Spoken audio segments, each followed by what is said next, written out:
Yes guys, so welcome to lecture number 3 of audit. देखो हमने क्या क्या किया अभी तक। हमने इंट्रोडक्शन सेशन में कुछ इंट्रोडक्शन बात की, बेसिकली ऑडिट के रिगार्डिंग सिलेबस में क्या है क्या नहीं है, थोड़ा ऊपर के लेवल पे हमने देख लिया। लेक्चर 2 से हमारा एक्चुअल जर्नी स्टार्ट हुआ था ऑडिट का। क्या बात की हमने लेक्चर 2 में? दो सबसे इंपॉर्टेंट चीजें की। सबसे पहली इंपॉर्टेंट चीज क्या की कि ऑडिट क्या होता है उसको एग्जाम्पल के थ्रू समझ लिया, क्यों होता है, क्या पर्सपेक्टिव है, वो सब हमने एग्जाम्पल के थ्रू समझ लिया था। अगर आपको याद है तो listed company SK limited 10,000 crore, हाँ याद आ गया ना। यस। उसके बाद में हमने क्या देखा बेटा? 4 फेजेस देखे ऑडिट के। सही है क्या? मेरे साथ बोलोगे 4 फेजेस कौन से थे? सबसे पहला लिखा था हमने क्या बेटा? Planning phase. प्लानिंग फेज अगर मैं टाइमलाइन के बेसिस पे ही बना दूं तो सबसे पहला हमने देखा था कौन सा? प्लानिंग फेज होता है।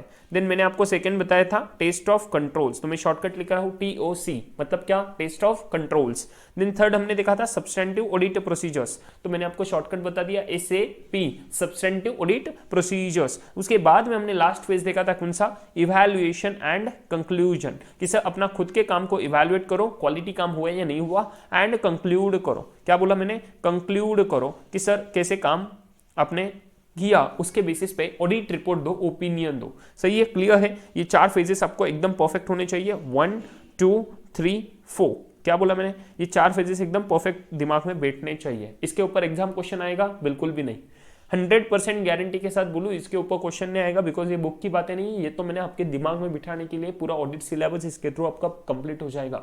सो इसीलिए कंसेप्चुअली आपको समझना बहुत जरूरी है, and that's what we have done. अभी हम आज एक कुछ इंपॉर्टेंट बात करेंगे एंड उसके बाद में हम बढ़ेंगे क्या? नोट्स की तरफ। परफेक्ट। अभी मैं आपको बता रहा हूं, जब मैंने आपको बताया था कि सर ये जो ऑडिटर है बेटा, ये 100% कॉन्फिडेंस के साथ नहीं बोलता है, तो ये कुछ एश्योरेंस तो देगा, एश्योर कर रहा है शेयर होल्डर्स को कि भाई जो भी इंफॉर्मेशन है वो इधर कुछ लेवल तक सही है, तो फिर क्या गलत है, और कितने लेवल तक का गलत है, या क्या सही है क्या गलत है, इसके बारे में कुछ एश्योरेंस देगा कि भाई ये जो है with true and fair. True and fair नाम याद है आपको? True and fair, true and correct नहीं। क्या बोला मैंने? ट्रू एंड करेक्ट नहीं, ट्रू एंड फेयर। ओके, एकदम परफेक्टली, यहां पे गड़बड़ नहीं होनी चाहिए। अभी जब मैं ट्रू एंड फेयर बोल रहा हूं तो मैं कुछ एश्योरेंस दे रहा हूं। याद रखना वर्डिंग क्या? एश्योरेंस। समझ रहा है एश्योरेंस का मीनिंग क्या होता है? एश्योरेंस दे रहा हूं मतलब मैं बोल रहा हूं भाई कि ये जो है ये मेरे हिसाब से सही है या नहीं है, जितना मैंने काम किया उस बेसिस पे। परफेक्ट। अभी जो एश्योरेंस मैं दूंगा, अभी जब मैं एश्योरेंस दे रहा हूं तो यहां पर तो मैं 100% कॉन्फिडेंट नहीं हूं। तो दो टाइप के एश्योरेंस होते हैं। वन होता है आपका एश्योरेंस, बोलूं मैं आपको तो वन रहता है आपका रीजनेबल एश्योरेंस। क्या बोला मैंने? Reasonable assurance. क्या बोल रहा हूं मैं? अच्छे से सुन लेना, रीजनेबल एश्योरेंस। एंड सेकंड होता है आपका कौन सा? Absolute assurance. अच्छे से यहां पे आपको एग्जामिनेशन क्वेश्चन आ सकता है। क्या बोला मैंने? यहां पे एग्जामिनेशन क्वेश्चन बन सकता है। वन रहता है रीजनेबल एश्योरेंस, सेकंड रहता है एब्सोल्यूट एश्योरेंस। जब रीजनेबल एश्योरेंस बोल रहा है मतलब नॉट 100% कॉन्फिडेंट, एंड यही तो बात हम ऑडिट करेंगे कि सर ऑडिटर जो भी ओपिनियन दे रहा है ना वो 100% कॉन्फिडेंट नहीं है। वो जो ओपिनियन दे रहा है वो बोल रहा है भाई मैंने जितना काम किया उस बेसिस पे ये सही लग रहा है मुझे, मैंने जितना काम किया उस बेसिस पे मैं सही हूं, ये जो भी मैनेजमेंट बोल रहा है ये सही है या गलत है तो कितना गलत है, what ever he will be saying that will be based upon his work perform. But जब ऑडिटर 100% कॉन्फिडेंट के साथ बोलेगा, कॉन्फिडेंट के साथ बोलेगा, that will be his absolute assurance. But auditor कभी जिंदगी में 100% कॉन्फिडेंट के साथ बोल पाएगा क्या? Absolutely your answer should be no. Sir कभी पॉसिबल ही नहीं है कि ऑडिटर 100% कॉन्फिडेंट के साथ बोल पाएगा। That's why auditor can not give, क्या? Auditor can not give the absolute assurance. Auditor इसी रीजन के वजह से एब्सोल्यूट एश्योरेंस दे पाएगा कि कभी? बिल्कुल भी नहीं सर। आपने एकदम अच्छे से मुझे इसका आंसर देना चाहिए, सर एब्सोल्यूट एश्योरेंस पॉसिबल ही नहीं है, नहीं है। तो ऑडिटर कौन सा एश्योरेंस दे रहा है फिर? ऑडिटर दे रहा है रीजनेबल एश्योरेंस। ये अच्छे से एकदम परफेक्ट ध्यान रख लेना, ठीक है? Auditor will be providing reasonable assurance whether the financial statements are true and fair और नॉट। चलो, ये तो बेसिक बातें हो रही है। अभी बढ़ेंगे नोट्स की तरफ एंड देखेंगे सर क्या क्या लिखा है इधर। परफेक्ट। चलो, सबसे पहले बेटा इंडियन हिस्ट्री ऑफ ऑडिट। अभी मैं आपको बुक्स में लेके जाऊंगा, मॉडल में लेके जाऊंगा, टेंशन मत लो। पहले नोट्स की तरफ से कुछ कुछ चीजें पढ़ लेंगे एंड देन हम मॉडल में जाएंगे। Okay, I hope you guys are clear with this. जैसे मैंने फ्लो बताया था आपको वैसे ही हम करेंगे, कुछ टेंशन मत लो, सब चीजें आपकी कवर हो जाएगी। परफेक्ट है। चलो, अभी मैं आपको पहले बता रहा हूं सर ये इंडियन हिस्ट्री देख लेते हैं ना, कि इंडियन हिस्ट्री में ऑडिट कब से सर स्टार्ट हुआ, इवोल्यूशन ऑफ ऑडिट, आपका सबसे पहला इंस्टीट्यूट के मॉड्यूल का पेज।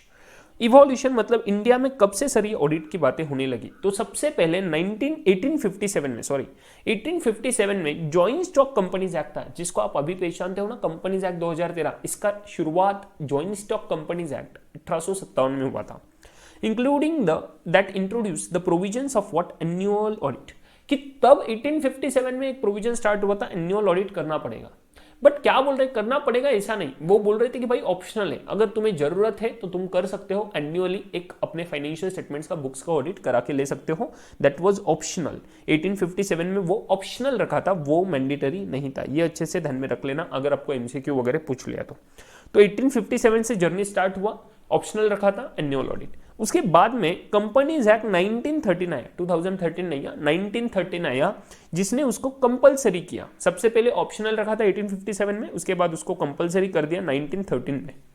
इसके बाद क्या हुआ, कंपनीज एक्ट का रिप्लेसमेंट हुआ विथ 1956, यहां से आपको पता होगा 1956 में रिप्लेसमेंट हुआ एंड इसमें कुछ अमेंडमेंट्स किए। क्या किया, अमेंडमेंट्स किया एंड बोला भाई not only made audit compulsory, कि ऑडिट ही सिर्फ कंपलसरी नहीं है, but sought to ensure that only the independent professionals with requisite qualifications are appointed as the auditor। तो 1857 से जर्नी स्टार्ट हुई, एनुअल ऑडिट बोला बट ऑप्शनल रखा, 1913 में उसको कंपलसरी कर दिया।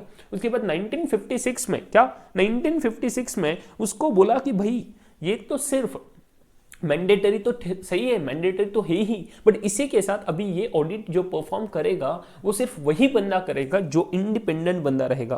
कल हमने देखा था ये, मतलब लास्ट लेक्चर में हमने देखा ये इंडिपेंडेंट है, जो इंडिपेंडेंट है वही कर पाएगा एंड उसी के साथ उसके कुछ रिक्विजिट क्वालिफिकेशंस भी होने चाहिए। मतलब जो अभी चार्टर्ड अकाउंटेंट है वही ऑडिट कर पाएगा। ये जर्नी कहां से स्टार्ट हुआ, वो स्टार्ट हुआ 1956 से, कि सिर्फ इंडिपेंडेंट बंदा ऑडिट कर पाएगा एंड जिसके पास भी रिक्विजिट जो स्पेसिफाइड क्वालिफिकेशन है वही बंदा ऑडिट कर पाएगा। ये स्टार्ट हुआ 1956 से। इसके बाद कुछ 1965 में अमेंडमेंट्स हुए एंड कॉस्ट ऑडिट का इंट्रोडक्शन आया 1956 से और 1965 से। उसके बाद 1984 में इंट्रोड्यूस किया नए concepts, that is of your tax audit, जो इनकम टैक्स एक्ट का है, टैक्स ऑडिट 44AB अगर आपको पता है तो। सेल्स टैक्स वैट, तब वैट रहता था तो सेल्स टैक्स के रिगार्डिंग वैट का ऑडिट, देन ट्रस्ट एक्ट के regarding cooperative societies act, trust act, ये जो भी है चैरिटेबल ट्रस्ट, तो इनके ऑडिट्स तब शुरू हुए 1984 में, ठीक है। एंड अलग अलग डिफरेंट ऑडिट्स प्रैक्टिस में आने लगे 1984 से। उसके पहले कौन सा था, सिर्फ कंपनीज के लिए था। अभी फटाफट मेरे साथ रिवाइज कर लो। 1857 में आया सर एनुअल ऑडिट का कंसेप्ट, बट वो ऑप्शनल रखा। 1913 में उसको मैंडेटरी कर दिया। 1956 में क्या हुआ, उसके साथ तो मैंडेटरी था ही, बट उसके साथ उन्होंने कुछ नई चीजें जोड़ दी कि भाई अभी ये ऑडिट करने वाला बंदा इंडिपेंडेंट होना चाहिए एंड इसका रिक्विजिट क्वालिफिकेशन होना चाहिए, जो भी एक्ट में रूल्स में बोला है। ये तो हुआ 1956 तक। फिर 1965 में कॉस्ट ऑडिट का कंसेप्ट आया। देन 1984 में tax audit, sales tax audit, उसके बाद में मतलब वैट ऑडिट, उसके बाद में उन्होंने कोऑपरेटिव सोसाइटीज का ऑडिट, देन उसके बाद में उनका चैरिटेबल ट्रस्ट का ऑडिट, ऐसे नई ऑडिट्स इन्होंने इंट्रोड्यूस किए 1984 में, ठीक है। In addition there is an audit by the office of controller and auditor general of India. ये बहुत इंपॉर्टेंट है, ये हम पढ़ेंगे कंपनीज एक्ट में, काफी इंपॉर्टेंट चीज है। क्या कि controller auditor general of India, जब भी कोई गवर्नमेंट एंटिटी का ऑडिट होगा, देख लो अच्छे से याद रख लो, दो बातें करूंगा।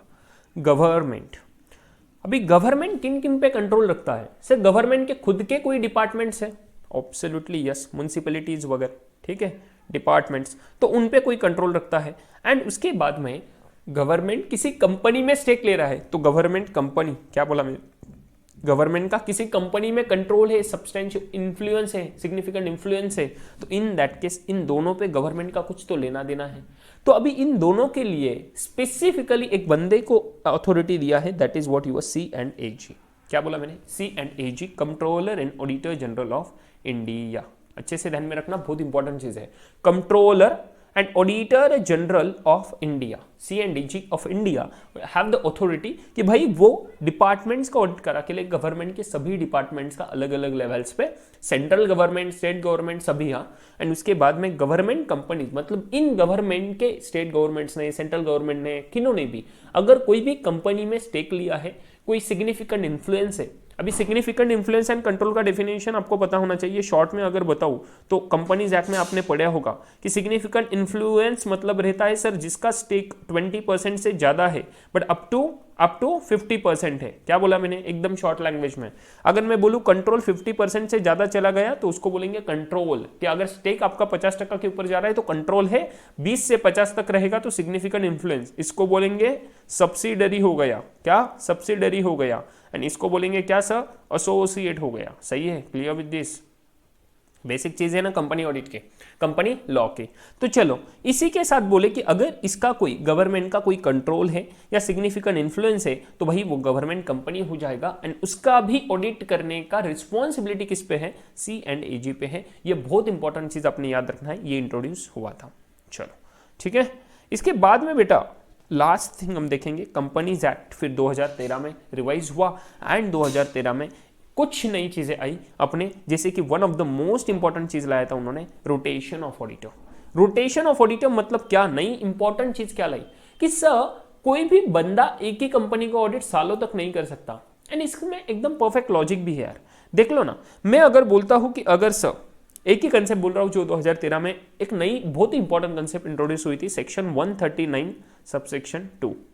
अगर सेक्शन नंबर वगैरह अभी याद नहीं रहने, टेंशन मत लो बिल्कुल भी, मैं तो सिर्फ आपके रेफरेंस के लिए बोल रहा हूं कि 139 सबसेक्शन 2 रोटेशन ऑफ ऑडिटर। क्या बोलता है ये रोटेशन का कंसेप्ट? तो रोटेशन बोलता है कि भाई देख लो, एसके है, ये एसके है, ठीक है। अभी एसके ऑडिट करने गया किसी कंपनी का, ये ऑडिट कर रहा है भाई 2011 से, मतलब यार 2011 से ऑडिट कर रहा है। अभी तो इतने साल हो गए, 10 साल हो गए अराउंड, मैं ऑडिट कर रहा हूं इस कंपनी का। यहाँ का MD मेरे पहचान का हो गया, भाई जैसा हो गया। उसके घर पे जाता हूँ, पाव भाजी खाता हूँ, सब मजे करता हूँ।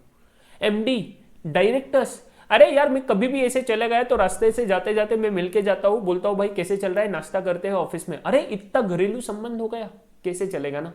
अरे भाई एक साइड पे बोलते हो कि ऑडिटर इंडिपेंडेंट होना चाहिए, एक साइड पे बोलते हो कि ऑडिटर का और उस कंपनी का कोई संबंध नहीं होना चाहिए एंड सिर्फ ऑडिट के हिसाब से उसने बातें करनी चाहिए, और एक साइड पे आप बोल रहे हो कि मैं 10 साल से ऑडिट कर रहा हूं। तो रिश्ता देखो इतना पुराना हो गया कि रिश्ता कुछ बाकी चीजों में भी बदल रहा है। अगर ऐसी कोई सीन हो सकता है तो इसके लिए कंपनीज एक्ट 2013 ने बोला भाई नहीं चलेगा, ये बंदा तू मैक्सिमम किसी पीरियड तक ही ऑडिट कर पाएगा, उसके बाद कुछ पीरियड के लिए तुझे छुट्टी लेनी पड़ेगी, तू उस कंपनी का ऑडिट नहीं कर पाएगा।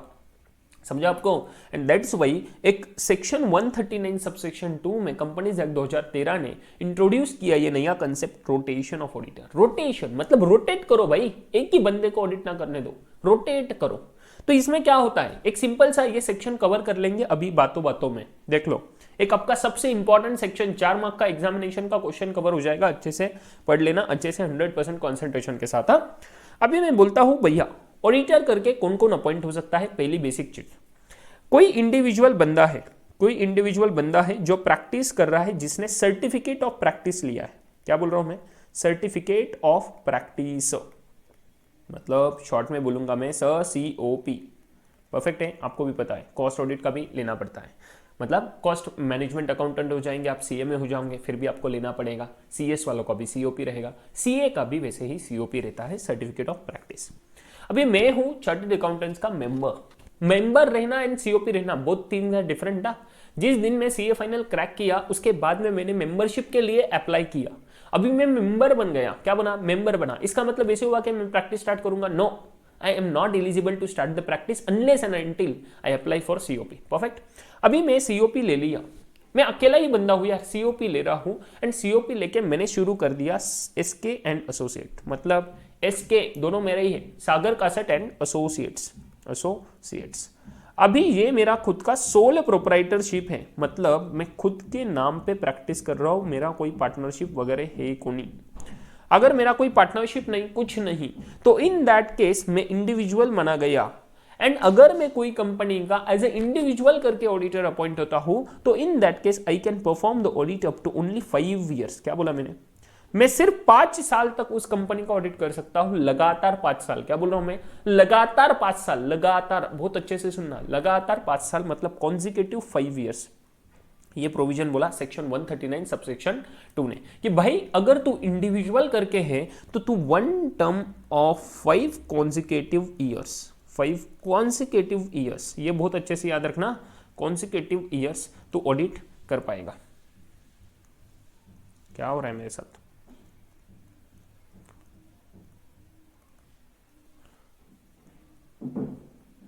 हाँ, 5 कॉन्जिक्यूटिव ईयर्स टू ऑडिट। अरे यार पेन क्या हो रहा है?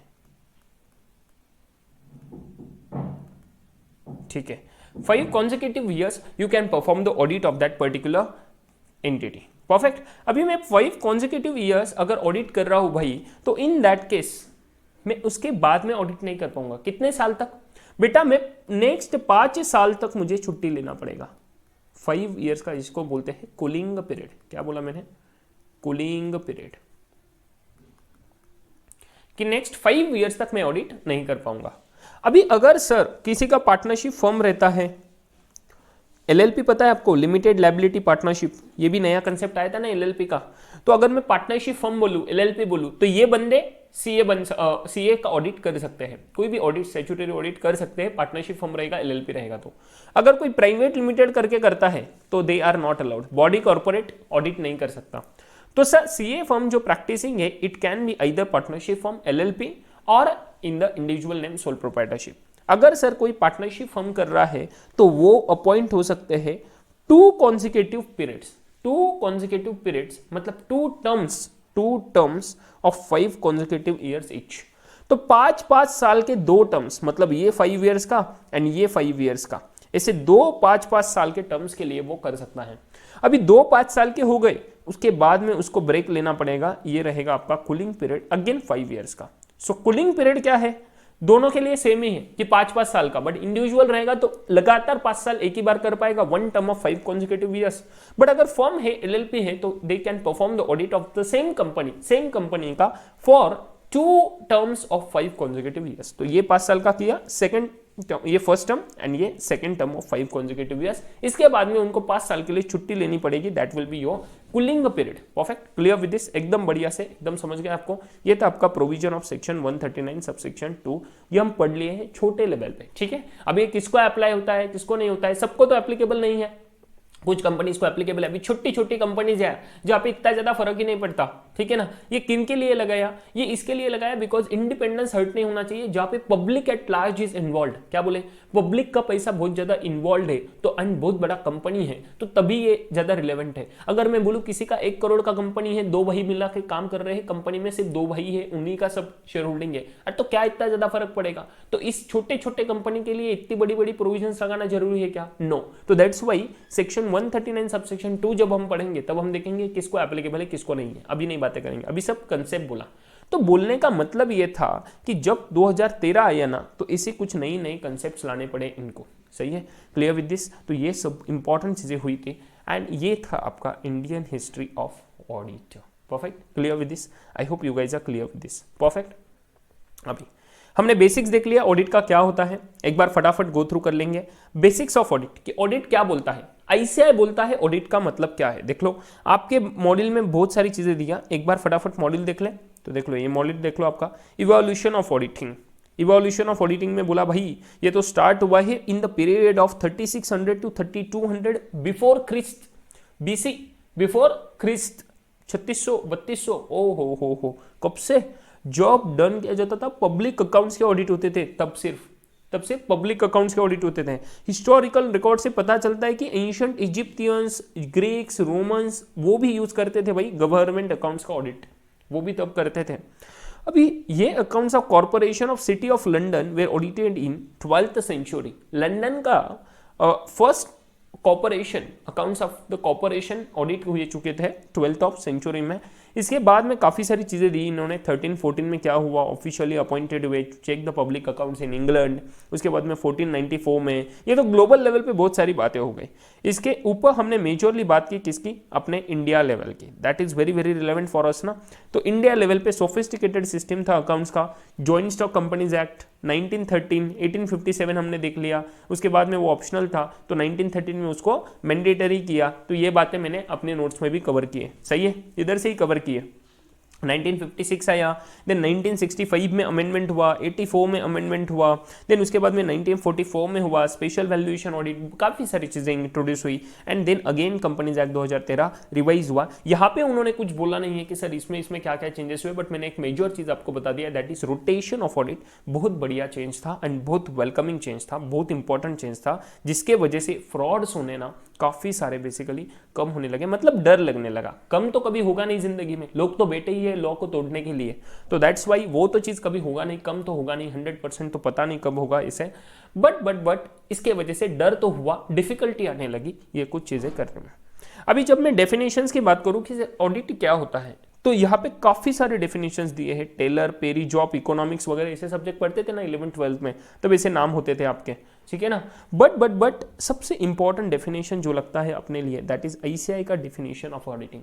सर इसका मतलब ऐसे है कि आप सीए के मेंबर हो, मतलब सिर्फ आईसीआई की बातें करोगे? नो बेटा, ऐसा कुछ नहीं है। ये जो लोग ऊपर के बोल रहे हैं ना, इनका डेफिनेशन आई डोंट थिंक आपके एग्जाम में पूछ के इसका कोई रिलेवेंस है। और एनीवेज क्या करेंगे, सबका कोर तो एक ही है, बेस तो एक ही है। देख लो, फटाफट गो थ्रू करेंगे। टेलर एंड पेरी क्या बोलता है कि ऑडिट एक इन्वेस्टिगेशन है of some statements of figures involving examination of certain evidences. यही तो बात कर ली थी हमने कि भाई ये एक एविडेंसेस का एग्जामिनेशन है, फाइनेंशियल इंफॉर्मेशन का एग्जामिनेशन है, सही है या नहीं है, to enable to make a report on the statement, की रिपोर्ट करना पड़ेगा। सेकेंड थिंग, एक डी पौला करके है, FRM डी पौला, उन्होंने बोला कि ऑडिट एक एग्जामिनेशन है बैलेंस शीट का, P&L का, prepared by others together with the books of accounts and vouchers. ये तो बातें हमने कर ली। Letting there in such manner that auditor may be able to satisfy himself and honestly report in his opinion कि balance sheet properly drawn up है क्या, and true and correct view देता है क्या स्टेटमेंट ऑफ अफेयर्स का। अभी ध्यान रखना, ये करेक्ट व्यू जो बोला ये सिर्फ पौला ने बोला, ये भाई फेयर व्यू होता है। ये करेक्ट व्यू होता है क्या? बिल्कुल भी नहीं, अच्छे से सुन लेना, ये करेक्ट व्यू नहीं देता। ये तो तब की बातें है ना, तब बोल दिया इन्होंने। Particular concern according to the information and explanation given to them in the by the books, सही है। प्रोफेसर मोंटोगोमरी क्या बोलते हैं कि सिस्टमेटिक एग्जामिनेशन है बुक्स का, रिकॉर्ड्स का एंड अदर ऑर्गेनाइजेशन का, in order to ascertain and verify, report करना है facts with respect to financial operations and results thereof. ठीक है, मैं जस्ट पढ़ रहा हूँ आपके तसल्ली के लिए कि हम मॉड्यूल कवर कर ले, बट इसका कोई भी रिलेवेंस नहीं है ऊपर के डेफिनेशन का। आपके लिए सबसे इंपॉर्टेंट डेफिनेशन है आईसीआई का डेफिनेशन एंड अकॉर्डिंग टू एसे 200। ये एसे 200 क्या है मैं बताऊंगा आपको, टेंशन मत लो। ये दो ही डेफिनेशन आपके लिए बहुत ही ज्यादा रिलेवेंट है, बाकी कुछ भी ऊपर का रिलेवेंट नहीं है। एक शैंडलियर ने बोला भाई देख लो, ऑडिटिंग में भी defined as inspecting, comparing, checking, reviewing, vouching, ascertaining, scrutinising, examining, verifying. पूरा डिक्शनरी ओपन किया, देख लिया भाई कौन से वर्ड्स रिलेवेंट होते हैं, नोटा के यहाँ पे चेप दिए, बोले ऐसा होता है। Verifying the books of accounts of the business concern with a view to have a correct and true idea of the financial statement of affairs. Again correct बोला, करेक्ट गलत है भाई, फेयर व्यू होना चाहिए, तब की बातें थी, तब करेक्ट हो सकता था, बिकॉज द कॉम्प्लेक्सिटी बिजनेस का, साइज ऑफ बिजनेस इतना नहीं होता था। इसके बाद में स्पाइसर एंड पेगलर ने बोला ऑडिट एक examination of books of account से, वाउचर्स ऑफ द बिजनेस से, as will enable the auditor to satisfy himself the balance sheet एक प्रॉपर्ली ड्रॉन हुआ है क्या।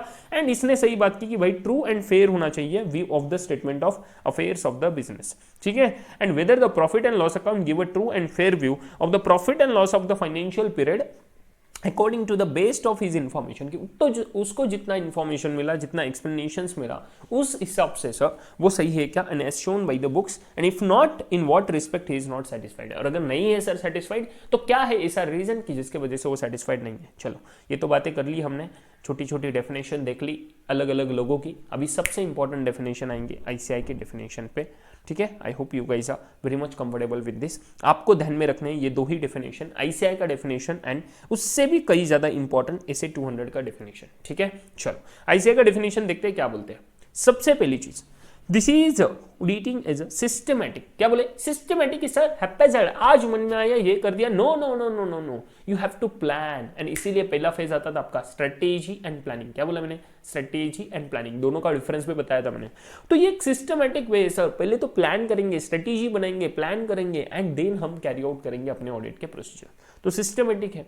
एंड इंडिपेंडेंट एग्जामिनेशन है, क्या बोला एग्जामिन तो कर रहे हैं बट इंडिपेंडेंटली कर रहे हैं, मेरा और उसका कोई लेना देना नहीं है। किसका एग्जामिनेशन, इंडिपेंडेंटली ऑफ डेटा, जो भी डेटा है, जो भी फाइनेंशियल इंफॉर्मेशन है, स्टेटमेंट्स, जो भी मैनेजमेंट बोल रहा है वो, रिकॉर्ड्स जो भी मेंटेन कर रहे हैं, बुक्स ऑफ अकाउंट्स, ऑपरेशन जो भी बिजनेस के ऑपरेशंस हैं, एंड परफॉर्मेंसेस फाइनेंशियल और अदरवाइज, कि फाइनेंशियल परफॉर्मेंस और अदरवाइज। अभी तो सिर्फ ऑडिटिंग की डेफिनेशन दे रहे हैं ना, यहां पर तो ये बोला ही नहीं कि भाई फाइनेंशियल स्टेटमेंट का ऑडिट है, नो। तो जब मैं ऑडिट बोल रहा हूं तो ऑडिट में तो मेरा फाइनेंशियल भी कवर हो जाएगा, ऑपरेशनल भी कवर हो जाएगा ना। मैंने कल बोला था आपको ऑडिट तो सब चीजों का हो सकता है, मेजॉरली हमने बातें की थी फाइनेंशियल स्टेटमेंट का ऑडिट की जो आएगा आगे, बट अगर मैं सिर्फ ऑडिटिंग बोलूं तो मुझे तो फाइनेंशियल भी कवर करना पड़ेगा, ऑपरेशनल भी कवर करना पड़ेगा, and that's why they are saying कि sir operation and performances financial भी एंड अदरवाइज भी, किसका, ऑफ एन एंटरप्राइज, किसी बिजनेस एंटिटी का, ठीक है, फॉर अ स्टेटेड पर्पज, कुछ एक पर्टिकुलर पर्पज के लिए। अभी पर्पज क्या होगा भाई, अगर मैं बोलूं कि कंपनीज एक्ट बोल रहा है तो कंप्लाई विद दैट लॉ, ये मेरा पर्पज हुआ, मैं ऑडिट करवाऊंगा। सेकंड थिंग मैं बोलूं बैंक लोन लेना है तो comply with that particular purpose, मुझे वो पर्पस अचीव करना है, मुझे बैंक लोन चाहिए इसलिए मैं ऑडिट करवा रहा हूं, तो वो वॉलंटरी हो गया, जहां पे रिक्वायरमेंट भी नहीं था लॉ का, बिकॉज मेरा छोटा सा बिजनेस है यार, बट बैंक लोन चाहिए इसलिए मैं ऑडिट करवा रहा हूं, तो भी वो एप्लीकेबल हो जाएगा। अभी ये हुआ बेसिक चीज, इसके बाद में देख लो क्या बोल रहे हैं।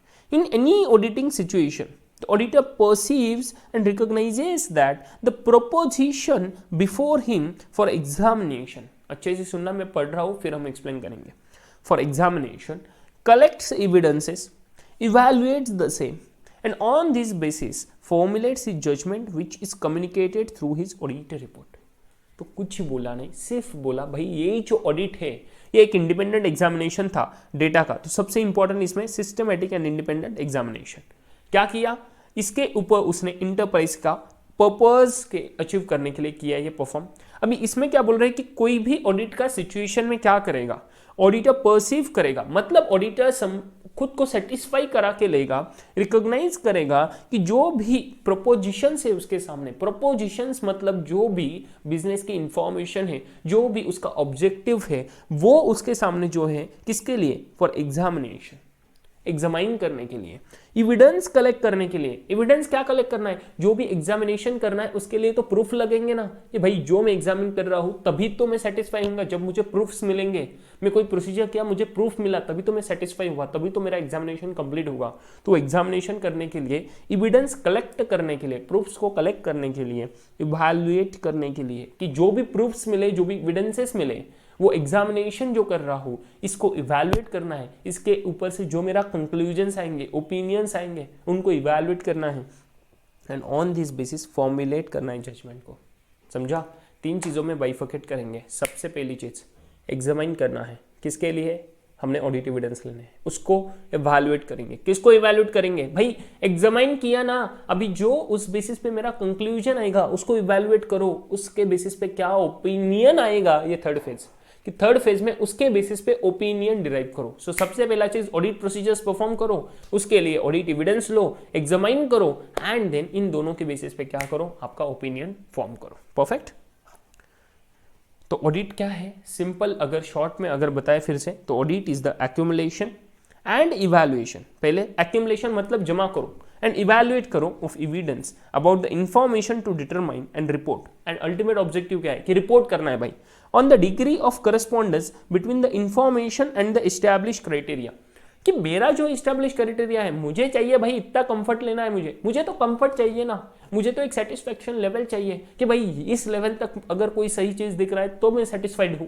तो अगर मेरा कंफर्ट लेवल, मुझे सेटिस्फेक्शन लेवल अचीव करना है, तो ये मेरा एस्टैब्लिश क्राइटेरिया हुआ। अभी जो एक्चुअल है एंड एस्टैब्लिश क्राइटेरिया है, ये मैच कराना है ना मुझे, कि whether that information is coming up and matching up with my establish criteria, तो यही तो पर्पस हुआ मेरा, एंड इसी बेसिस पे मेरा ओपिनियन जाएगा। तो फाइनल ऑब्जेक्टिव क्या है, टू प्रोवाइड द ओपिनियन। सही है। Auditing should be done by a competent independent person, या इसे बोलता है कि भाई ये ऑडिट जो करेगा वो कॉम्पिटेंट होना चाहिए, उसका क्वालिफिकेशन वगैरह होना चाहिए जो भी रिक्वायर्ड है, एंड इंडिपेंडेंट पर्सन होना चाहिए, जो हमने देखा था किसमें, अपने इंडियन हिस्ट्री में वो आया था कि सर 1956 ने वो मैंडेटरी किया था कि इंडिपेंडेंट होना चाहिए, रिक्विजिट क्वालिफिकेशन होना चाहिए। परफेक्ट, मतलब कॉम्पिटेंट भी होगा। इसी के बाद अभी आ जाते हैं एक नई चीज बहुत ही इंपॉर्टेंट, इसके मैं बातें करूंगा। चलो, अगर आपको थोड़ा थियोरेटिकल लगा होगा तो बस पॉज करना वीडियो, एक 15-20 सेकंड का ब्रेक लेना, 30 सेकंड का ब्रेक लेना, 1 मिनट का ब्रेक लेना, जो भी आप चाहे, एंड शुरू करना। बहुत ही 100% कॉन्सेंट्रेशन चाहिए मुझे अभी अगले कंसेप्ट में। बहुत इंपॉर्टेंट है, क्रक्स ऑफ ऑडिट है, अगेन नेक्स्ट क्रक्स, ठीक है। चलो अभी पढ़ूंगा, मैं आपको बताऊंगा। देखो बेटा, जो भी हम कुछ काम करेंगे, क्या बोल रहा हूं मैं, जो भी हम काम करते हैं कुछ प्रिंसिपल्स रहते हैं उसके लिए। अगर देखो मैं कुछ भी काम करूं आज, तो मुझे पता है यार मेरे पास ये चीजें हैं, मुझे इतने को फॉलो करना पड़ेगा, ये वे है, इस वे में मैं अगर करूंगा, step 1, step 2, step 3, step 4, step 5, ये मुझे चीजें दी है। This is what my checklist, क्या बोला मैंने, ये मेरा चेकलिस्ट है। अभी मैं इसको फॉलो करूंगा, इसको करूंगा, इसको करूंगा, इसको करूंगा, इसको करूंगा, मेरा काम खत्म, एंड अच्छे तरीके से खत्म, सिस्टमेटिकली खत्म हुआ। जैसे ये चेकलिस्ट दिया है, वैसे ही ऑडिट के लिए कुछ नहीं है क्या सर? एब्सोल्युटली है ना। ऑडिट के लिए अगर कोई भी बंदा उसके मन के हिसाब से करे तो फिर तो क्वालिटी में कितना अंतर हो जाएगा। जो बंदा अभी अभी चार्टर्ड बना एंड वो ऑडिट कर रहा है, एंड कोई बंदा जो 20 साल से ऑडिट कर रहा है, 20 साल का एक्सपीरियंस है, उसका क्वालिटी एंड इसका क्वालिटी जमीन आसमान का फर्क हो जाएगा। सही है। अभी ये तो फर्क हमेशा रहने ही वाला है, बिकॉज एक्सपीरियंस तो विल ऑलवेज काउंट, ये तो फर्क रहेगा। बट इतना जमीन आसमान का फर्क होना यार, नहीं ना, ऐसा थोड़ी ना हो सकता है, ऐसा नहीं होना चाहिए। तो क्यों ना ऐसा किया जाए कि कुछ ऐसे प्रिंसिपल्स बनाए, क्या क्यों ना ऐसा किया जाए कि कुछ ऐसे प्रिंसिपल्स बनाए, जो प्रिंसिपल्स ये भी फॉलो करेगा, ये भी फॉलो करेगा, मतलब कुछ लेवल पे स्टैंडर्डाइजेशन मेंटेन होगा। क्या बोला मैंने? स्टैंडर्डाइजेशन मेंटेन होगा, स्टैंडर्डाइजेशन मेंटेन होगा। ये स्टैंडर्डाइजेशन मेंटेन करने के लिए, ये स्टैंडर्डाइजेशन मेंटेन करने के लिए आईसीआई ने स्टैंडर्ड्स ऑफ ऑडिटिंग बनाए। क्या बोला मैंने? Standards of auditing. बहुत ही इंपॉर्टेंट चीज है ये, बहुत अच्छे से समझ लेना। इसी को शॉर्टकट में हम बोलेंगे एसए, स्टैंडर्ड्स ऑफ ऑडिटिंग। सही है, स्टैंडर्ड्स ऑफ ऑडिटिंग बनाए। स्टैंडर्ड्स, नाम तो समझ रहा है सर, बेसिस है, इसको सबने फॉलो करना चाहिए। एंड ऑडिटिंग के स्टैंडर्ड्स, एब्सोल्युटली सही, ऑडिटिंग के स्टैंडर्ड्स। तो ये जो स्टैंडर्ड्स ऑन ऑडिटिंग है, अभी ये मैंडेटरी होंगे क्या? आपका आंसर होना चाहिए एब्सोल्युटली यस सर। अभी जब आईसीआई बोल रहा है कि भाई ये बेसिस होना चाहिए आपके, इसका तो होना चाहिए यार, कोई ऑप्शन नहीं आपके पास। तो these are what to be followed by mandatorily every auditor, mandatorily to be followed by auditor. क्या बोले? Mandatorily to be followed by auditor. अच्छे से समझ रहे हो, एकदम क्लियर हो? अभी स्टैंडर्ड्स और ऑडिटिंग, इसे को फॉलो करना मैंडेटरी है, मैंडेटरी है मतलब है सर, कोई ऑप्शन ही नहीं है। ठीक है। अभी इसके अलावा मैं कुछ बातें करूं, इसके अलावा 2 चीजें होती हैं। देख लो अभी क्या हो रहा है कि यार स्टैंडर्ड्स तो दे दिए, अभी कितने बातों का स्टैंडर्ड्स देंगे? स्टैंडर्ड्स में काफी बड़ा लिस्ट दिया। अभी एक ही इसमें पूरा चिट्ठा नहीं दे सकते ना भाई। अगर मैं बोल रहा हूं कि 4 फेजेस में ऑडिट कर रहा हूं, तो 4 फेजेस में जब ऑडिट कर रहा हूं तो इन 4 फेजेस में तो कितनी सारी चीजें आएगी। प्लानिंग के रिगार्डिंग काफी सारी चीजें आएगी, टीओसी के रिगार्डिंग काफी सारी चीजें आएगी, एसएपी के रिगार्डिंग काफी सारी चीजें आएगी, कंक्लूजन इवैल्यूएशन में काफी सारी चीजें आएगी। तो फिर अलग अलग इन्होंने बाइफिकेशन किया एंड उस हिसाब से स्टैंडर्ड्स बनाए। सही है, उस हिसाब से इन्होंने स्टैंडर्ड्स बनाए। अभी मैं बोलूं, जब मैं फाइनेंशियल स्टेटमेंट्स का ऑडिट कर रहा हूं तब ये स्टैंडर्ड्स एप्लीकेबल हो जाएंगे। जब मैं बोलूं सर मुझे क्वालिटी कंट्रोल चेक करना है, क्या बोला मैंने? सबसे पहले फाइनेंशियल स्टेटमेंट्स की बात करते हैं, फिर आएंगे क्वालिटी कंट्रोल पे। जब मैंने बोला सर मैं फाइनेंशियल स्टेटमेंट्स का ऑडिट कर रहा हूं, तो स्टार्ट किया इसने, भाई इस स्टैंडर्ड के हिसाब से तेरा ऑब्जेक्टिव क्या होना चाहिए? क्या बोला? तुझे काम करना है, तुझे ऑडिट करना है, तुझे ओपिनियन देना है, बस ये बात बताए ना तुझे। तो यही स्टैंडर्ड ने बता दिया अकॉर्डिंग टू एसे 200। अभी इसका सीरीज स्टार्ट होता है 100 से, इसका सीरीज स्टार्ट होता है 100 से, ये बढ़ेगा आगे 800 तक। सही है, ये बढ़ेगा आगे 800 तक, जो आपके लिए बहुत ज़्यादा रिलेवेंट है। 800 वाले सीरीज आपके बुक्स में नहीं है, आपके बुक्स में एनीवेज इतने ज़्यादा स्टैंडर्ड्स एप्लीकेबल है नहीं, वो सीए में ज़्यादा एप्लीकेबल है। बट जहाँ पे रेफरेंस है बहुत अच्छे से पढ़ना, अच्छे से एकदम परफेक्ट। तो 100 वाला तो कोई भी सिलेबस में है नहीं, बात करेंगे स्टार्टिंग विथ योर ऐसे 200। तो मेजरली पार्ट किसके रिगार्डिंग आता है, जब आप प्लानिंग कर रहे हो तो उसके पहले आपने देखना है, भाई प्लानिंग के पहले भी बात कर रहा हुआ, जब आप एक्सेप्ट कर रहे हो ऑडिट को तो आपकी बेसिक चीजें क्या है वो पता होनी चाहिए। एंड वो बेसिक प्रिंसिपल्स किसने बताए, ऐसे 200 ने बताया कि overall objectives of the independent auditor, क्या बोला मैंने, overall objectives of the independent auditor. Perfect, clear with this, independent auditor. तो क्या बोलता है ये overall objectives of independent auditor. तो इंडिपेंडेंट ऑडिटर तो आपको समझ रहा है भाई, ऐसा कोई बंदा जो ऑडिट कर रहा है जिसका कोई कंपनी से लेना देना नहीं, इसका हम डिटेल में बाद में पढ़ेंगे कैसे इंडिपेंडेंस होता है। बट ऐसा कोई बंदा जिसका कोई लेना देना नहीं है, मतलब वो इंडिपेंडेंट है, कोई कॉन्फ्लिक्ट ऑफ इंटरेस्ट नहीं है, इसके ओवरऑल ऑब्जेक्टिव्स क्या रहेंगे।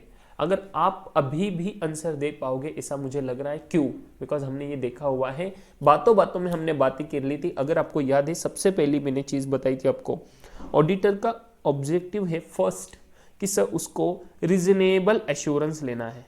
क्लियर विद दिस, याद आ गया आपको, अगर याद नहीं आया भैया नहीं चलेगा, है ना। वर्डिंग तो याद आ गया ना, ये भला ठीक है कि आपको ये ऑब्जेक्टिव है ऐसा नहीं पता चला, that's fine, that's absolutely fine.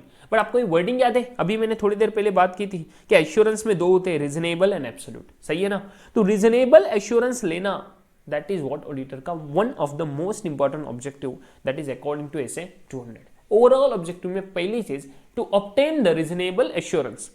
किस बात का रीजनेबल एश्योरेंस लेना, कि वेदर द फाइनेंशियल स्टेटमेंट, जो भी फाइनेंशियल स्टेटमेंट्स है ना sir, whether they are showing true and fair view, सही है, वेदर वो ट्रू एंड फेयर व्यू बता रहे हैं क्या। इसके कुछ टेक्निकल वर्डिंग्स है, वो अभी तक नहीं आला हूं बिकॉज मैंने आपको वर्डिंग समझाया नहीं, आपके रेफरेंस के लिए बता दूंगा कि to obtain the reasonable assurance whether the financial statements are free from material misstatement. क्या बोला मैंने, are free from material misstatement.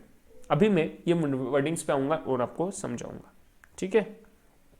चलो, मैंने इसमें वर्डिंग क्या यूज किया, फ्री फ्रॉम मटेरियल मिसस्टेटमेंट। उसके पहले तो मिसस्टेटमेंट समझ लो। मिसस्टेटमेंट क्या होता है, मिसस्टेटमेंट होता है आपका, सर ये जो है this is what my should be, कि सर ये जो इस हिसाब से होना चाहिए। एएस बोलता है रेवेन्यू रिकॉग्नाइज होना चाहिए, कितना, 100 रुपीज का, ठीक है, इस दिन पे होना चाहिए। लेट से मैं बोल रहा हूं कुछ 25 जनवरी को रेवेन्यू इतना रिकॉर्ड होना चाहिए। परफेक्ट, ठीक है यार। अगर सर ये शुड भी है कि according to AS 9 revenue recognition का, एएस 9 बोलता है सर 100 रुपीज का रेवेन्यू होना चाहिए, 25 जनवरी को रिकॉर्ड होना चाहिए, बस खत्म। ये था शुड बी, ये होना चाहिए इस हिसाब से। एंड एएस को फॉलो करना मैंडेटरी होता है। कंपनी के बुक्स में देखा मैंने, कंपनी के बुक्स ऑफ अकाउंट्स में देखा जाके, एंड पता चला कि इन्होंने एक्चुअल में 25 जनवरी को रेवेन्यू रिकॉग्नाइज किया है 80 रुपीज का। ओ हो 25 जनवरी को रिकॉर्ड किया भाई, बट कितना रिकॉर्ड किया इन्होंने, 80 रुपीज का। होना चाहिए था 100 रुपीज का, अब रिकॉर्ड किया 80 रुपीज का, तो गलत हो गया। जो होना चाहिए एंड जो हुआ है, इन दोनों के बीच में जो गैप है, this gap is nothing but your misstatement. I hope you guys are clear with this. क्या बोला मैंने, जो होना चाहिए था, what is should be and what is actual, इन दोनों का gap difference is nothing but what your misstatement.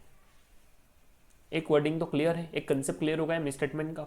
अभी मिस स्टेटमेंट मतलब जो स्टेट कर रहा है वो गलत है, मिस स्टेटमेंट, सही है। अभी मैं बोलूं मिस स्टेटमेंट तो ठीक है sir, what is material miss statement. अभी सही एकदम दिमाग लगा के सोच लो।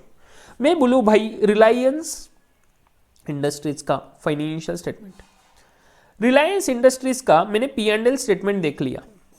रिलायंस इंडस्ट्रीज के P&L स्टेटमेंट में मुझे रेवेन्यू दिख रहा है, लेट से 50,000 करोड़, एकदम एग्जांपल के लिए बोल रहा हूँ, ठीक है। अगर कोई भी कंपनी ले लो, रिलायंस छोड़ दो, चलो कोई भी कंपनी ले लो जिनके बुक्स में मुझे दिख रहा है 50,000 करोड़, 50,000 मतलब 50K, ठीक है।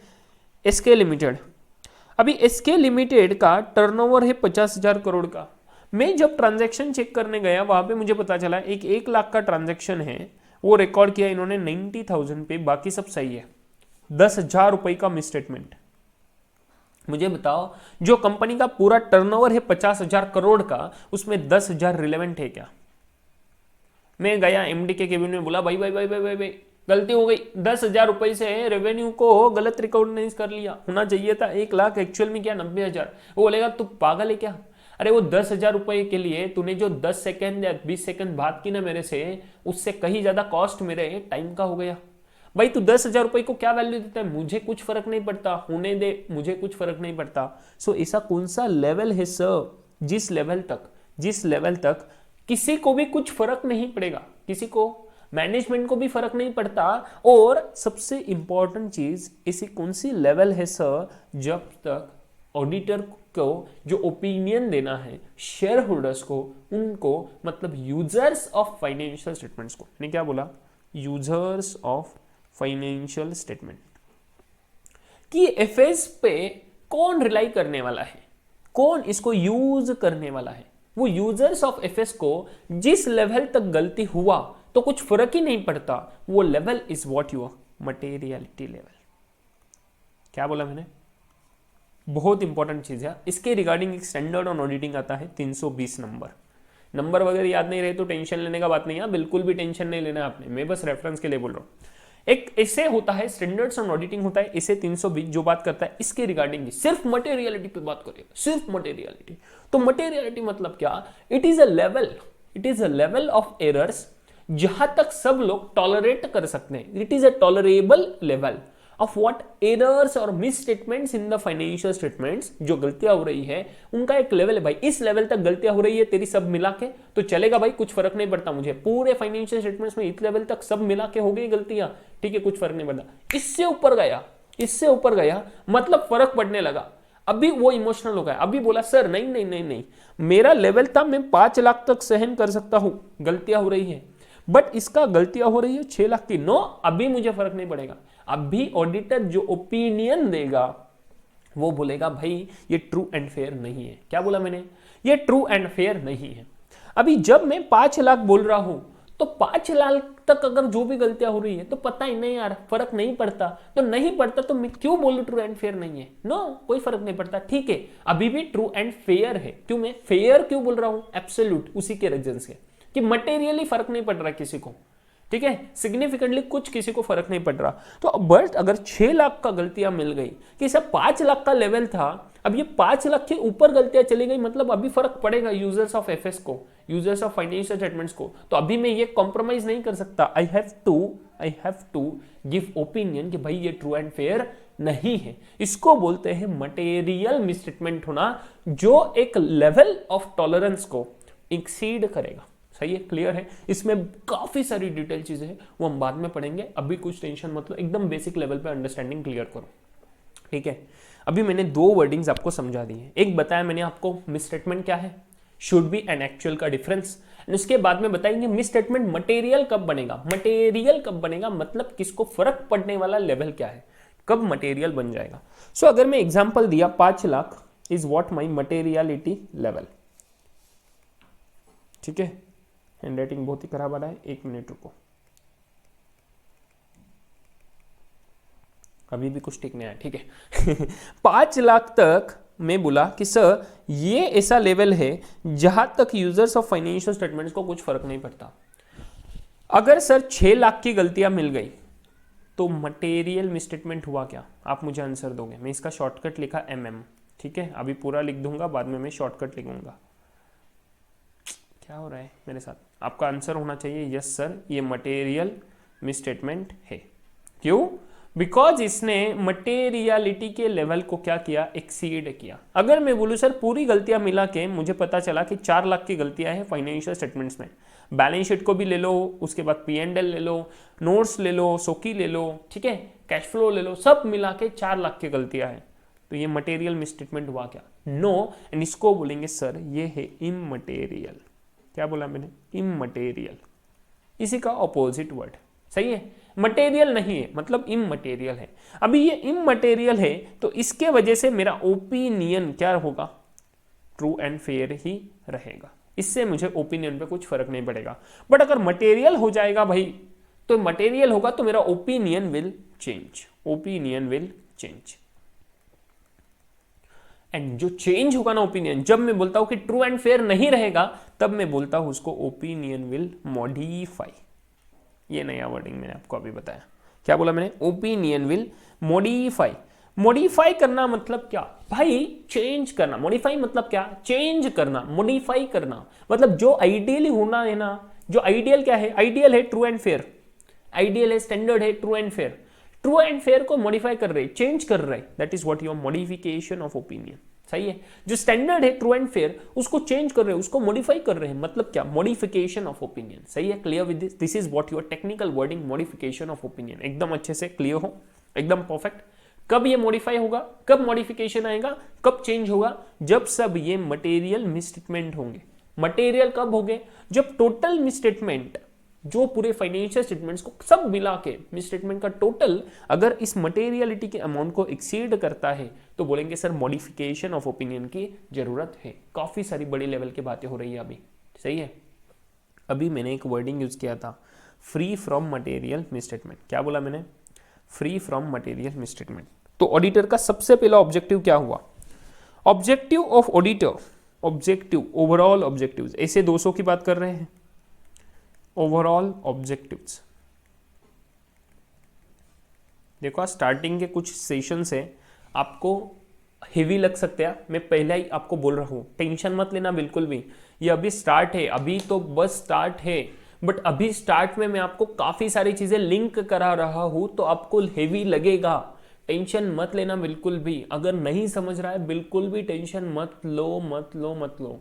सही है? जो भी समझ रहे हो अभी, एकदम जिस भी लेवल पे हो एकदम परफेक्टली रहो। एंड जैसे जैसे आगे बढ़ेंगे you will be 100% comfortable. Trust रखना मेरे ऊपर, ठीक है ना? मैं जब भी ये से करूंगा 10 सेशन बाद देखना आप, ये आपको लगेगा आप किधर कोई से तो भी अलग वर्ल्ड में आ गए हो। ऐसा कब लगेगा आपको? 8-10 सेशंस तक, 8 सेशन तक आपको ऐसे ही लगेगा। 8 सेशंस के बाद आपकी एक्चुअल जर्नी स्टार्ट होगी। आपको इतना इंटरेस्ट आएगा, मैं बोल नहीं सकता आपको, इतना इंटरेस्ट आएगा आपको। I am 100% sure about it. सही है? सो 8 सेशंस तक मुझे सहन करना, उसके बाद सहन करने की जरूरत नहीं पड़ेगी। जो भी बोल रहा हूं दिल से सुनना बस। सही है? 100% कॉन्सेंट्रेशन के साथ दिल से सुनना जो भी बोल रहा हूं। ट्राई करना जितना ज्यादा एब्सॉर्ब कर सकते हो। नए वर्डिंग्स है, आई कैन कंप्लीटली अंडरस्टैंड कि अभी बाउंस बैक होता होगा। सो टेंशन मत लो बिल्कुल भी। I can completely understand your feelings. Perfect? चलो, अगर नहीं हो रहा है ऐसा तो देन तो एब्सोल्युटली फाइन, देन तो एकदम बढ़िया बात हो रही है। अभी देखो, चलो आ जाते हैं ऐसे 200 पे, ओवरऑल ऑब्जेक्टिव्स। ठीक है? जब मैंने ओवरऑल ऑब्जेक्टिव्स बोले तो सबसे पहले मैंने बोला obtain the reasonable assurance. Auditor ने पहला ऑब्जेक्टिव क्या है कि रीजनेबल एश्योरेंस लेना है। क्या लेना है sir? Reasonable assurance that financial statements are free from material misstatement, free from material misstatement. Perfect? जब मैंने बोला सर मटेरियल मिसस्टेटमेंट, ये तो क्लियर हो गया कि सब फाइनेंशियल स्टेटमेंट्स में मटेरियल मिसस्टेटमेंट्स है। क्या बोला मैंने? फाइनेंशियल स्टेटमेंट्स में मटेरियल मिसस्टेटमेंट है, मतलब रीजनेबल एश्योरेंस। आपका ऑडिट ओपिनियन रीजनेबल एश्योरेंस दे पाओगे क्या ट्रू एंड फेयर का? No sir. जब मटेरियल मिसस्टेटमेंट है तब ट्रू एंड फेयर नहीं बोल पाएंगे। तो यही बोलना है भाई कि मटेरियल मिसस्टेटमेंट से फ्री है क्या? अरे यार क्या हो रहा है मेरे साथ? हाँ, मटेरियल मिसस्टेटमेंट से फ्री है क्या आपका फाइनेंशियल स्टेटमेंट्स? फ्री मतलब क्या कि सर ये फाइनेंशियल स्टेटमेंट जो है ना, ये मटेरियली मिसस्टेटेड नहीं है, ये मटेरियली मिसस्टेटेड नहीं है। ये आपने बोलना है कि sir whether these are free from material misstatement. बस एक सेकंड देना मुझे, मैं ये गंदी चीजें जो हुई है इसको हटाता हूँ। ओहो ओहो ओहो ओहो ओहो ओहो ओहो ओहो, हाँ परफेक्ट, अभी क्लियर हो जाएगा। चलो, मैंने क्या बोला? मटेरियल मिसस्टेटमेंट नहीं है sir, free from material misstatement. कि हमने क्या एश्योरेंस देना है, हमने क्या लेना है? हमारा ऑब्जेक्टिव है भाई कि जो भी फाइनेंशियल स्टेटमेंट्स है ना, उसमें मटेरियल मिसस्टेटमेंट नहीं है, ये हमें इंश्योर करना है। अगर है तो बता देना। तो बताएंगे ना सर, तो क्या बताएंगे सर? अगर कुछ झोल है ना तो वो बताना पड़ेगा। And that is what your second objective, कि टू रिपोर्ट। क्या बोल रहा हूं मैं? To report and communicate. क्या बोला? पहले तो एश्योरेंस लो सर, रीजनेबल एश्योरेंस लो, एब्सोल्यूट नहीं है, रीजनेबल एश्योरेंस लो कि financial statements are free from material misstatement, and second objective, ये फर्स्ट वाला, second objective to report and communicate whether, communicate करो, रिपोर्ट करो whether the financial statements are showing true and fair view. True and fair है या नहीं है ये बताना, ये कम्युनिकेट करना, ये रहेगा आपका क्या, second objective, to report and communicate. I hope you guys are clear with this. Report करो, कम्युनिकेट करो, रीजनेबल एश्योरेंस लो, इतने वर्डिंग याद रखोगे, ये एग्जाम में क्वेश्चन बनेगा। सही है, एग्जाम में छोटा सा क्वेश्चन बनेगा, बहुत इंपॉर्टेंट चीज है। अभी आएंगे हम आगे अपने इस पे। जब मैंने ऐसे 200 बोला तो ये हुआ आपका ओवरऑल ऑब्जेक्टिव्स। ऐसे ही बहुत सारे एसेज रहेंगे आपके, जैसे जैसे फेजेस में आएंगे मैं आपको बताते जाऊंगा। सबसे पहले याद रखना ऐसे 200 overall objectives of the independent auditor. कौन से दो ऑब्जेक्टिव्स हैं मेरे साथ बोलना फटाफट। पहला, रीजनेबल एश्योरेंस लेना कि भाई financial statements are free from material misstatement, and second thing क्या, to report and communicate whether the financial statements are showing true and fair view. Perfect, clear with this? सही है, चलो। तो अकॉर्डिंग टू एसे 200 ऑडिट क्या है, यह definition बहुत important है, इसको मार्क कर लेना। BER, क्या बोला मैंने? BER। सर क्या है BER? BER मतलब रहता है बिफोर एग्जाम रिवीजन। अच्छे से सुन लेना, पहली बार बोल रहा हूं आपके क्लास में। BER होता है before exam revision. Before exam revision मतलब क्या, जब आप एग्जामिनेशन का प्रिपरेशन करोगे, so very first thing BER, before exam revision, before exam revision. तो एग्जाम के पहले 1.5 से 2 दिन जो भी आपके पास समय है, उस समय में आपने ऐसी कौन सी मोस्ट इंपॉर्टेंट चीजें हैं। पहला चीज आता है मोस्ट इंपॉर्टेंट कंसेप्ट्स, ठीक है, क्वेश्चंस, वो आपने यहाँ पे रिवाइज करने हैं। देन सेकेंड थिंग, जो आपका लोअर कॉन्फिडेंस है, लोअर कॉन्फिडेंस एरियाज मतलब आपका वीकनेस, जो भी सब्जेक्ट्स के जो भी चैप्टर्स पे आपको वीकनेस लग रहा है वहां पे आपने ज्यादा फोकस देना है। सही है, ये दो चीजों के लिए मैं BER करके मार्क करा के दूंगा आपको, बहुत ही ज्यादा इंपॉर्टेंट है, क्रक्स। सही है, क्लियर विद दिस? तो ये आपने मार्क करना है एज अ BER, ठीक है। इसे 200 के हिसाब से ऑडिट क्या है? Audit is an independent examination. Audit is an independent examination, ये सबसे पहली चीज याद रखना, इंडिपेंडेंट एग्जामिनेशन। कीवर्ड, सबसे पहला कीवर्ड, जब भी एग्जाम में क्वेश्चन आएगा तो इंडिपेंडेंट एग्जामिनेशन को आप अंडरलाइन करोगे जब जो भी लिखोगे। उसके बाद में किसका सर? फाइनेंशियल इंफॉर्मेशन का। कोई भी एंटिटी ऑफ एनी एंटिटी, सही बात है ना, कोई भी एंटिटी हो, कंपनी हो, कुछ भी हो यार, पार्टनरशिप फर्म हो, हमें तो फर्क नहीं पड़ता, हम सिर्फ ऑडिट की बातें कर रहे हैं ना। हम तो FS ऑडिट, स्टैट्यूटरी ऑडिट की बातें ही नहीं कर रहे, हम सिर्फ ऑडिट की बातें कर रहे हैं। तो ऑडिट एक इंडिपेंडेंट एग्जामिनेशन है, किसका? कोई भी एंटिटी का, वेदर वो प्रॉफिट ओरिएंटेड हो या नहीं हो, उसका ओरिएंटेशन, उसका ऑब्जेक्टिव प्रॉफिट कमाना हो या ना हो। So whether not profit organisation, non profit organisation, NPO हो तो भी चलेगा, NGO हो तो भी चलेगा, और प्रॉफिट मेकिंग बिजनेस हो, कोई भी चलेगा, प्रॉफिट ओरिएंटेड हो या प्रॉफिट ओरिएंटेड ना हो। उसके बाद इनरिस्पेक्टिव, फर्क नहीं पड़ता किससे, साइज और लीगल फॉर्म, क्यों कितना भी बड़ा हो कितना भी छोटा हो फर्क नहीं पड़ता। और लीगल फॉर्म मतलब कंपनी हो, पार्टनरशिप फॉर्म हो, कुछ भी फॉर्म हो रहने दो, फर्क नहीं पड़ता। व्हेन सच एग्जामिनेशन, कि ये जो इंडिपेंडेंट एग्जामिनेशन करेंगे ना भैया, जब इसका पर्सपेक्टिव रहेगा, when such examination is conducted, ये जो किया with a view to express an opinion thereon, मतलब ऑब्जेक्टिव क्या था कि हमें एक्सप्रेस करना है, क्या एक्सप्रेस करना है? ओपिनियन देना है। किस बात का ओपिनियन सर? अभी देखा थोड़ी देर पहले, ऐसे 200 overall objectives to express an opinion whether the financial statements are free from material misstatements and true and fair दे रहे या नहीं दे रहे, वो ओपिनियन देना है ना भाई, रिपोर्ट करना है, ओपिनियन देना है कि वेदर वो फ्री फ्रॉम मटेरियल मिसस्टेटमेंट्स है क्या, इसके लिए रीजनेबल एश्योरेंस लेना, एंड सेकंड थिंग रिपोर्ट करना whether those are showing true and fair view. सही है, तो 3 चीजें बहुत इंपॉर्टेंट याद रखोगे।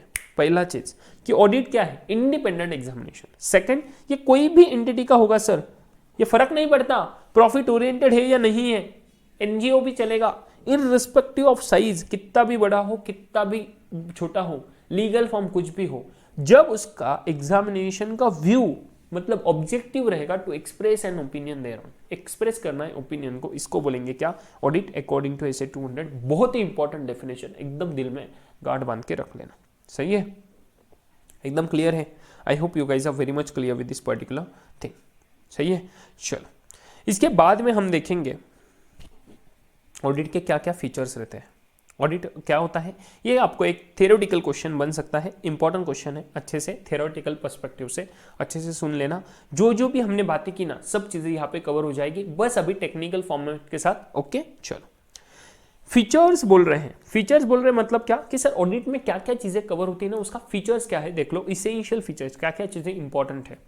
सबसे पहली चीज ऑडिट में एक पहले क्या इंक्लूड होता है भाई, इवैल्यूएशन, पता है आपको, इवैल्यूएशन अभी बात की थोड़ी देर पहले, and verification of what, relevance, reliability and adequacy of the evidence. ये तीन वर्ड को समझ लेना अभी अच्छे से। मैंने बात की सर ऑडिट का सबसे पहला फीचर कि ऑडिट एक इंडिपेंडेंट एग्जामिनेशन, बराबर है, इवैल्यूएशन है, वेरिफिकेशन करना है। इवैल्यूएशन करना, वेरिफिकेशन करना मतलब क्या, इवैल्यूएशन करना, वेरिफिकेशन करना मतलब सर देखना जो होना चाहिए था एंड जो हुआ है वो सही है क्या, जो भी मैनेजमेंट दिखा रहा है वो सही है क्या, वो ट्रू एंड फेयर है या नहीं है। तो ये हुआ आपका इवैल्यूएशन करना और वेरिफिकेशन करना। सही है, अभी जब मैं बोल रहा हूं मैं इवैल्यूएट करूंगा, वेरीफाई करूंगा, मतलब खुद जाके देखूंगा एक्चुअल में वैसा ही है क्या जो मैनेजमेंट बोल रहा है। सही है, अभी जब मैं बोलूंगा भाई मैनेजमेंट बोल रहा है बैलेंस शीट में कि हमारे पास प्रॉपर्टी प्लांट एंड इक्विपमेंट है 10 करोड़ के, अभी एक्चुअल में 10 करोड़ के है क्या, तो मैं जाके देखूंगा भाई ये एक्चुअल में 10 करोड़ के है या नहीं है। तो एक्चुअल में मैनेजमेंट बोल रहा है ये 10 करोड़ में हमारे पास बिल्डिंग है, वो बिल्डिंग का ही कॉस्ट है 2 करोड़ का, तो ये 2 करोड़ का जो बिल्डिंग बोल रहा है ये बिल्डिंग एग्जिस्ट करती है क्या भाई, वो तो देखना पड़ेगा ना। तो इसीलिए मैं फिजिकल वेरिफिकेशन करूंगा, फिजिकली जाके चेक करूंगा, वेरीफाई करूंगा कि वो है या नहीं, एग्जिस्ट करती है या नहीं, तो वो वेरिफिकेशन। इवैल्यूएशन करना मतलब मैनेजमेंट ने बोला मुझे P&L में रेवेन्यू है, P&L में हमारा रेवेन्यू है कुछ 500 करोड़ का। अब ये 500 करोड़ के रेवेन्यू में काफी सारे ट्रांजैक्शन है, मैंने एक ट्रांजैक्शन देखा रेवेन्यू का जिसका इनवॉइस का अमाउंट था 5 लाख रुपए, 5 लाख रुपए का इनवॉइस। मैंने बोला भाई इसका इनवॉइस कॉपी बताओ ना मुझे, उन्होंने मुझे इनवॉइस कॉपी दिया, मैंने देखा इनवॉइस कॉपी पे कितना अमाउंट है, वो इनवॉइस का अमाउंट देख लो, उसका डेट देख लो, उसका डेट देख लो क्या है, उसके पार्टी का नाम देखो, कस्टमर का नाम देखो क्या है, उसके बाद में उसके प्रोडक्ट्स देखो कौन सा सेल हुआ है, उसके बाद में उसकी काफ़ी सारी चीज़ें देखो, जीएसटी नंबर देखो, उसके बाद में उसके एड्रेस देखो, उसके बाद में उसका डिलीवरी डेट देखो, उसके बाद में उसका टोटल अमाउंट देखो, टैक्सेशन का अमाउंट देखो, टोटल अमाउंट देख लो, उसके बाद में उसका सिग्नेचर देखो है या नहीं है, टर्म्स एंड कंडीशंस देखो, काफ़ी सारी चीज़ें आप इनवॉइस में देखोगे सही है क्या। ये अमाउंट जो यहाँ पे दिख रहा है टैक्स का, इसका, ये सब अमाउंट्स बुक्स ऑफ अकाउंट्स के साथ मैच हो रहे हैं क्या। जो टैली, जो एसएपी टैली करके अकाउंटिंग सॉफ्टवेयर रहेगा, एसएपी हो सकता है बड़ा कंपनी रहेगा तो जो भी सॉफ्टवेयर है उसमें जो ट्रांजैक्शन का अमाउंट दिख रहा है भाई वो और ये इनवॉइस का अमाउंट मैच हो रहा है क्या, इसमें जो कस्टमर दिख रहा है वही कस्टमर है क्या, इसमें जिस दिन ट्रांजैक्शन बुक किया उसी दिन वो होना चाहिए क्या, उसमें जो भी साइनिंग है क्या, मतलब वैलिडिटी चेक कर रहा हूँ कि ये सही है क्या, या कोई फेक इनवॉइस है तो वैलिडिटी के लिए मैं ये चेक कर रहा हूँ। अभी मैं बोला भाई जो प्रोडक्ट का सेल दिखा रहा है कंपनी वही प्रोडक्ट का यहाँ पे सेल हुआ है क्या, तो ये सब चीजें मैं क्या कर रहा हूँ, एविडेंस को इवैल्यूएट कर रहा हूँ, असेस कर रहा हूँ, असेसमेंट और इवैल्यूएशन। सही है, असेसमेंट और इवैल्यूएशन कर रहा हूँ किसका, एविडेंस का। अभी मैं जब भी इवैल्यूएशन कर रहा हूँ तो मैंने क्या बोला, ऑडिटर का पहला फीचर कि सर इवैल्यूएट करो एंड वेरीफाई करो, क्या क्या वेरीफाई करो, क्या इवैल्यूएट करो, relevance, reliability and adequacy. 3 wording याद रखना अच्छे से एकदम परफेक्टली। मैं पहले वर्डिंग बोला रिलेवेंस, रिलेवेंस मतलब सिंपल सी बात है, मैं रेवेन्यू का टेस्टिंग कर रहा हूं, रेवेन्यू का टेस्टिंग करते समय अगर मुझे कोई परचेस का इनवॉइस दे दे तो रिलेवेंट रहेगा क्या नॉट रिलेवेंट। अगर कोई मुझे बोलते सर हमने ये एक्सपेंस किया उसका इनवॉइस देख लो आप, अरे भाई मैं रेवेन्यू का टेस्टिंग कर रहा हूं तो मुझे परचेस का एक्सपेंसेस का दे देगा, अदर का कैसे चलेगा, तो whatever I am getting the evidences that has to be related with that, relevant होने चाहिए। सेकेंड, रिलायबिलिटी, मतलब मैं कितना रिलाई करूं यार, वो इनवॉइस देखा मुझे जेरोक्स कॉपी दे रहा है, रिलाई कर पाऊंगा? एब्सोल्युटली नहीं। वो बोला सर इनवॉइस नहीं है बट हमारे पास फोन कॉल का रिकॉर्डिंग है कि उसने फोन किया था, उसने ऑर्डर दिया था, उसको हमने इनवॉइस भेज दिया, हमने रिकॉर्डिंग करके, भाई रिलाई करूंगा क्या? नो यार, कैसे पॉसिबल है? जब तक मुझे डॉक्यूमेंट्री एविडेंस नहीं मिलता ज्यादा रिलाई नहीं कर पाऊंगा। वो डॉक्यूमेंट्री है बट ओरिजिनल इनवॉइस नहीं है, नहीं चलेगा, रिलाई नहीं कर पाऊंगा। तो जितना ज्यादा अप्रोप्रिएट, क्या बोला मैंने, जितना ज्यादा अप्रोप्रिएट एविडेंस मिलेगा उतना ज्यादा रिलायबिलिटी बढ़ेगा। तो रिलायबिलिटी किससे डिफाइन होता है? एक आपका ऐसे 500 आएगा, नाम बता रहा हूं, नंबर बता रहा हूं, ऐसे 500 बात करता है ऑडिट एविडेंस के रिगार्डिंग। ठीक है, दिल पे पत्थर रख के सुन लेना, नंबर्स वगैरह टेंशन मत लेना। ऐसे 500 बात करता है ऑडिट एविडेंस के रिगार्डिंग। वो बोलता है सर आपका ऑडिट एविडेंस अप्रोप्रिएट होना चाहिए। क्या बोला मैंने? ऑडिट एविडेंस अप्रोप्रिएट होना चाहिए। मैंने बोला अप्रोप्रिएट मतलब कैसा? वो बोलता है भाई जब मैं अप्रोप्रिएट बोलता हूं ना, तो अप्रोप्रिएटनेस मतलब हमारा चीज होता है दो चीजें उसमें, एक होता है रिलेवेंट एंड सेकंड होता है रिलायबिलिटी। क्या बोला मैंने? ऐसे 500 बोलता है ये चीज कि जो अप्रोप्रिएट होना चाहिए ना सर एविडेंस, वो रिलेवेंट होना चाहिए और रिलायबल होना चाहिए। सर रिलेवेंस मतलब जो काम किया वही एविडेंस मिल रहा है क्या, उससे वो रिलेवेंट है क्या, उसी के रिगार्डिंग वो पैचअप कर रहा है क्या। रिलायबिलिटी मतलब सर डिफाइन करेगा वेदर वो जब भी सर एविडेंस जहां से भी मिला, क्या ये जो मैं बोल रहा हूं इनवॉइस, इनवॉइस कहां से जनरेट हुआ? किसी बंदे ने जनरेट किया। तो सर ये जो सोर्स है ना, ये जो बंदा है, ये जो पर्सन है जो इनवॉइस बना रहा है, जिस डिपार्टमेंट से बन के आ रहा है, वो सोर्स और उसके लिए जो इनपुट डेटा है, क्या बोला मैंने, ये इनवॉइस बनाने वाला तो उसके मन में आए तो बना दिया, ऐसे नहीं ना। उसके पास तो बेसिक चीजें रहेगी, कुछ तो और डॉक्यूमेंट्स रहेंगे जिसके बेसिस पे वो इनवॉइस बनाएगा।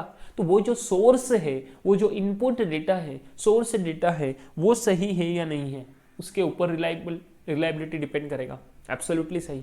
अगर वो सोर्स ही गलत है तो एब्सोल्युटली मेरा एविडेंस भी गलत हो जाएगा, एप्रोप्रिएट नहीं रहेगा, रिलायबल नहीं रहेगा। एंड वो सर उसका नेचर क्या है, ये नेचर की तो बात अभी कर ली हमने कि सर ये जो एविडेंस मिल रहा है, ये इनवॉइस जो मिल रहा है, ये डॉक्यूमेंट्री फॉर्म में है क्या?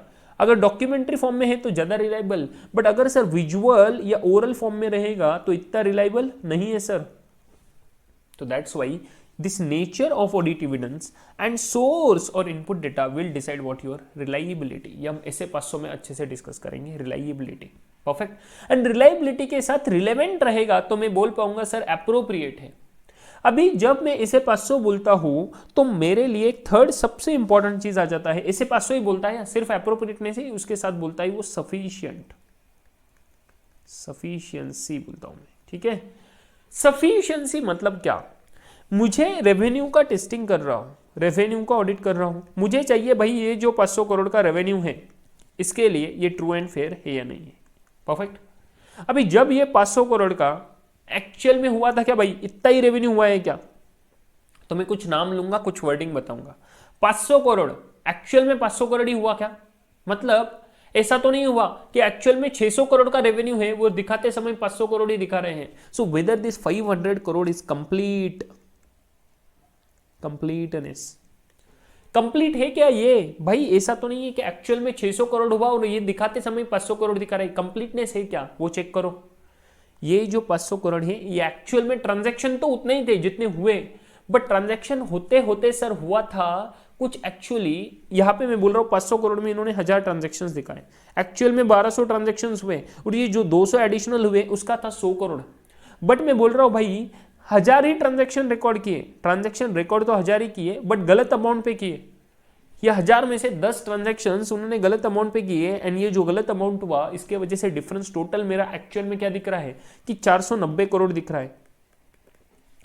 एक्चुअल में था 490 करोड़, लेट से मैं बोल रहा हूं एक्चुअल में 490 होना चाहिए, बुक्स में दिख रहा है 500 करोड़। कुछ भी एग्जांपल ले लो ना, तो मतलब क्या जो भी रिकॉर्डिंग हुआ वो सही से हुआ या नहीं, तो एक्यूरेसी सही है। कंप्लीटनेस मतलब क्या कि जितने ट्रांजैक्शंस हुए वो सभी रिकॉर्ड किए क्या।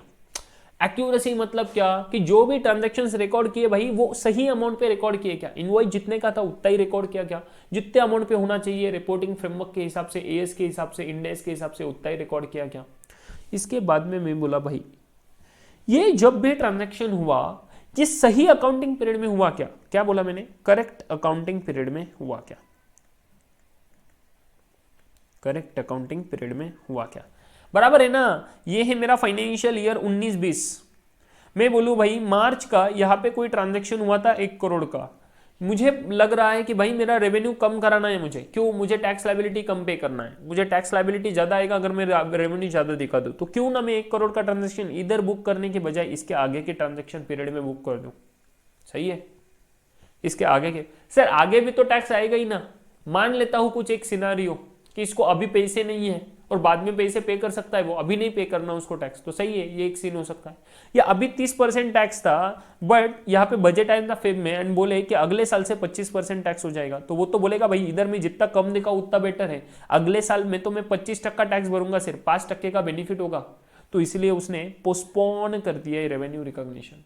तो ये तो गलत अकाउंटिंग पीरियड में हुआ ना, एक्चुअली तो यही पे बुक होना चाहिए था, ये 31 मार्च था 20 का, तो इसके पहले ही बुक होना चाहिए था, बट सर ये तो ये कुछ तो मिसचिफ कर रहा है, ये हुआ आपका फ्रॉड। सही है, तो ये जो फ्रॉड हो रहा है ये किसके वजह से हुआ है, बिकॉज इनकरेक्ट अकाउंटिंग पीरियड में ट्रांजैक्शन रिकॉर्ड हुआ। ये ट्रांजैक्शन एक्यूरेट है क्या, या एक्यूरेट है सर, एक्यूरेट है, बट फिर भी इनकरेक्ट अकाउंटिंग पीरियड में हुआ तो भी मिस स्टेटमेंट हुआ क्या, एब्सोल्युटली यस। बिकॉज जब मेरा फाइनेंशियल स्टेटमेंट में रेवेन्यू दिखेगा P&L में इस फाइनेंशियल ईयर का, तो ये मेरा गलत दिखेगा, ये 1 करोड़ से कम दिखेगा, दैट्स वाई वो होना चाहिए था 1 करोड़ से ज्यादा, बट एक्चुअल में दिख रहा है 1 करोड़ से कम, मतलब मिस स्टेटमेंट है, शुड बी एंड एक्चुअल में डिफरेंस है। सही है, मिस स्टेटमेंट है। मटेरियल है क्या, वो डिपेंड करेगा, मटेरियल है क्या, वो कितना मटेरियलिटी है उसके ऊपर डिपेंड करेगा, वो कैसे डिसाइड करेंगे हम सब बाद में देखेंगे। तो इसलिए क्या बोले, करेक्ट अकाउंटिंग पीरियड में ही क्या नहीं, ऐसे काफी सारी चीजें हम देखेंगे एंड डिसाइड करेंगे भाई ये सही है या नहीं है, इसके ऊपर अपना आएगा ट्रू एंड फेयरनेस। अभी मैं बोला सर ये सब चीजें करने के लिए मुझे एविडेंस चाहिए कुछ, क्या, मुझे इसका इनवॉइस चाहिए, ठीक है, मिल गया। इसके बाद में इसने जो डिलीवरी किया था गुड्स का, वो उसके डिलीवरी के कुछ चलन चाहिए, डिलीवरी नोट्स चाहिए, इससे जो पैसा मिला होगा उसको सेल करके वो पैसे का रिसिट्स चाहिए, ठीक है भाई। इतनी सब एविडेंसेस लेके तेरा काम बनेगा क्या, whether these evidences are sufficient to provide the opinion, तू कंक्लूड कर पाएगा क्या इस ओपिनियन, इन एविडेंस के बेसिस पे, अगर तू कर पाएगा तो भाई सफिशिएंट है, अगर तू नहीं कर पाएगा तो ये इतने सफिशिएंट नहीं है, इसके एडिशन में कुछ एडिशनल चीजें आपने लेनी पड़ेगी। क्लियर विद दिस, तो अगर सफिशिएंट है या नहीं है वो भी बहुत मैटर करता है आपके लिए, that is where your audit evidence sufficient है क्या, इसके बाद में वो अप्रोप्रिएट है क्या, अप्रोप्रिएटनेस के लिए रिलेवेंट है क्या, रिलायबल है क्या, एंड रिलायबिलिटी किसके ऊपर डिपेंड किया कि जहां से वो जनरेट हुआ उसका सोर्स सही है क्या, उसका नेचर क्या है वो देख लो।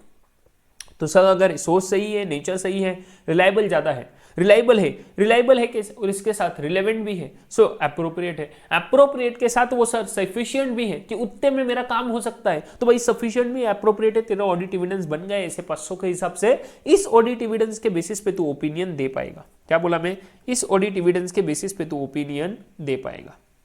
सर अगर मुझे कोई अप्रोप्रिएट ऑडिट एविडेंस मिला, अप्रोप्रिएट था बट सफिशिएंट नहीं था और मैं ओपिनियन दे दिया, चलेगा क्या, नॉट एब्सोल्युटली, कभी जिंदगी में नहीं चलेगा। You can not give your audit opinion unless and until you have obtained sufficient and appropriate audit evidence.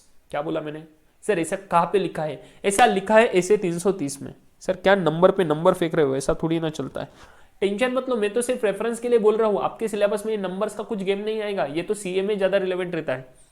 ऐसे 330 होता है, ऐसे 330 नंबर का स्टैंडर्ड है जो बोलता है भाई जब तक तुम्हें audit evidence sufficient and appropriate नहीं है तब तक तुम आप ओपिनियन नहीं दे सकते ऑडिट का।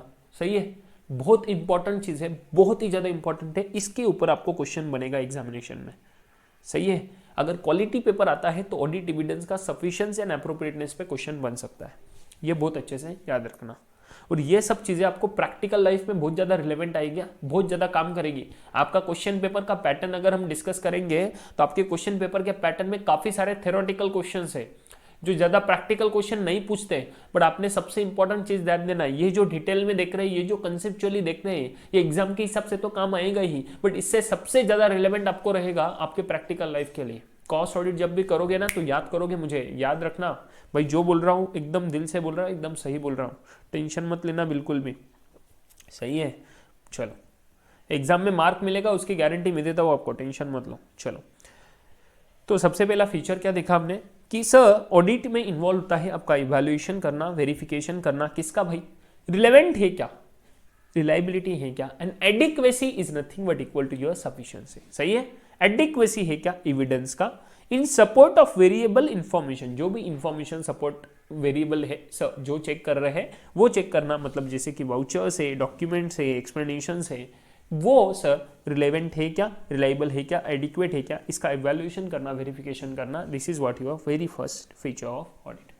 Second feature, it is analytical, critical and review of systems of accounting and internal controls. बराबर है, सिस्टम्स ऑफ अकाउंटिंग, जो भी अकाउंटिंग सिस्टम है सर उसका क्रिटिकल रिव्यू करना, क्रिटिकल एनालिटिकल रिव्यू करना, that is what you one of the major objective. सिर्फ accounting system का क्या, नो, हमने बात की थी कल ही, मतलब पहले वाले सेशन में, कि सर इंटरनल कंट्रोल्स भी अपने देखने हैं। कंट्रोल्स मतलब प्रोसीजर्स, पॉलिसीज जो रिस्क को मिटिगेट करने के लिए एंटिटी फॉलो करता है, परफॉर्म करता है, वो इंटरनल कंट्रोल्स। तो वो कंट्रोल्स का भी टेस्टिंग करना जरूरी है अगर वो कंट्रोल्स फाइनेंशियल स्टेटमेंट्स को अफेक्ट करते हैं, फाइनेंशियल कंट्रोल्स है तो, and that's why financial controls है तो आपके लिए रिलेवेंट है वो टेस्टिंग करना। So that is what second feature of audit.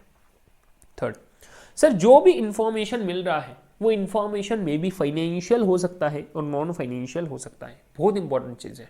Sir बातें तो करते थे हम फाइनेंशियल रिलेवेंट है, क्यों बोल रहे हैं नॉन फाइनेंशियल इंफॉर्मेशन भी रिलेवेंट है, देख लो। जब मैं बोला भाई एविडेंस लेना है मुझे, एविडेंस में अपने लॉ में पढ़ा होगा एक minutes of meetings. So whether this minutes of meetings is relevant for audit evidence, absolutely yes.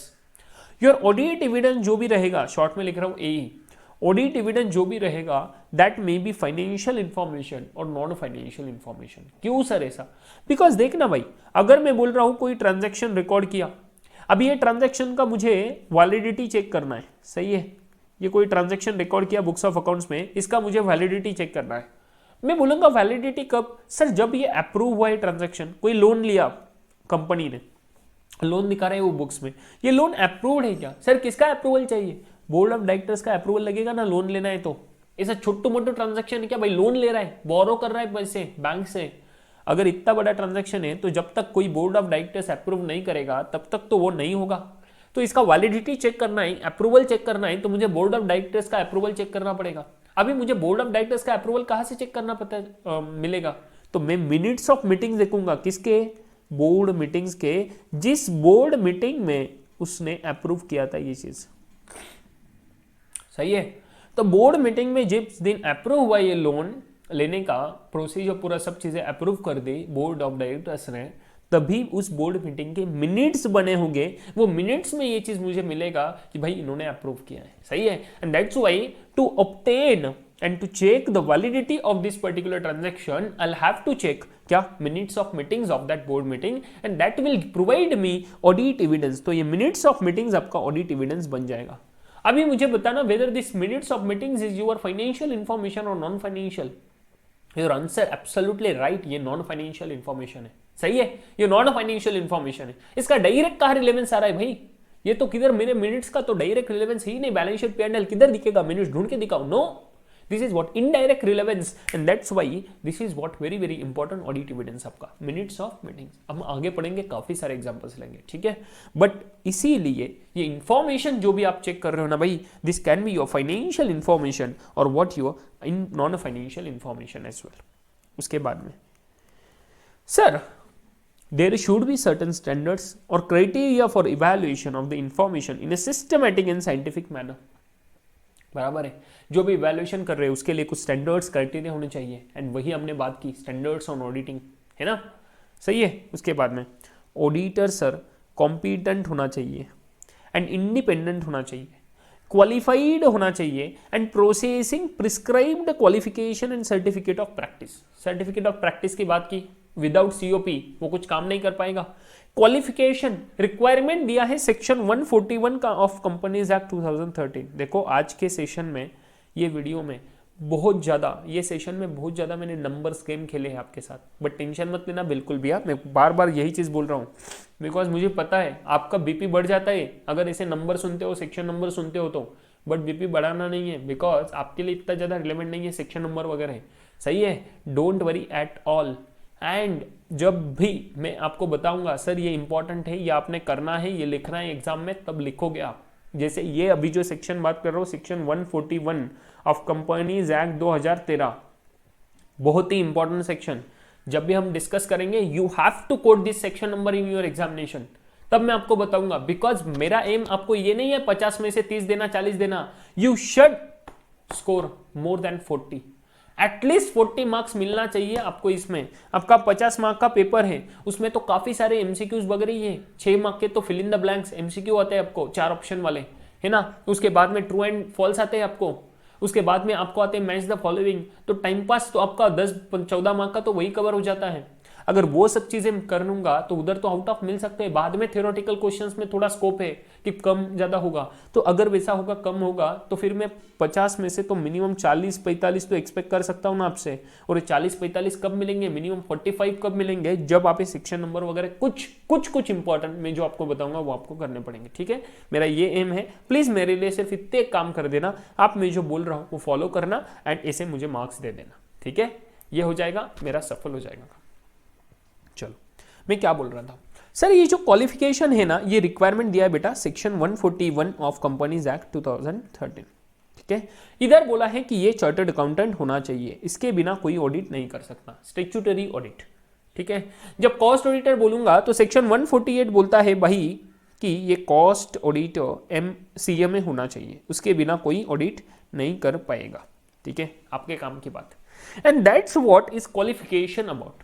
तो मेजर क्वालिफिकेशन बात किया सेक्शन 141 में स्टैट्यूटरी ऑडिटर के रिगार्डिंग, कॉस्ट ऑडिटर के रिगार्डिंग सेक्शन 148 बोल दिया।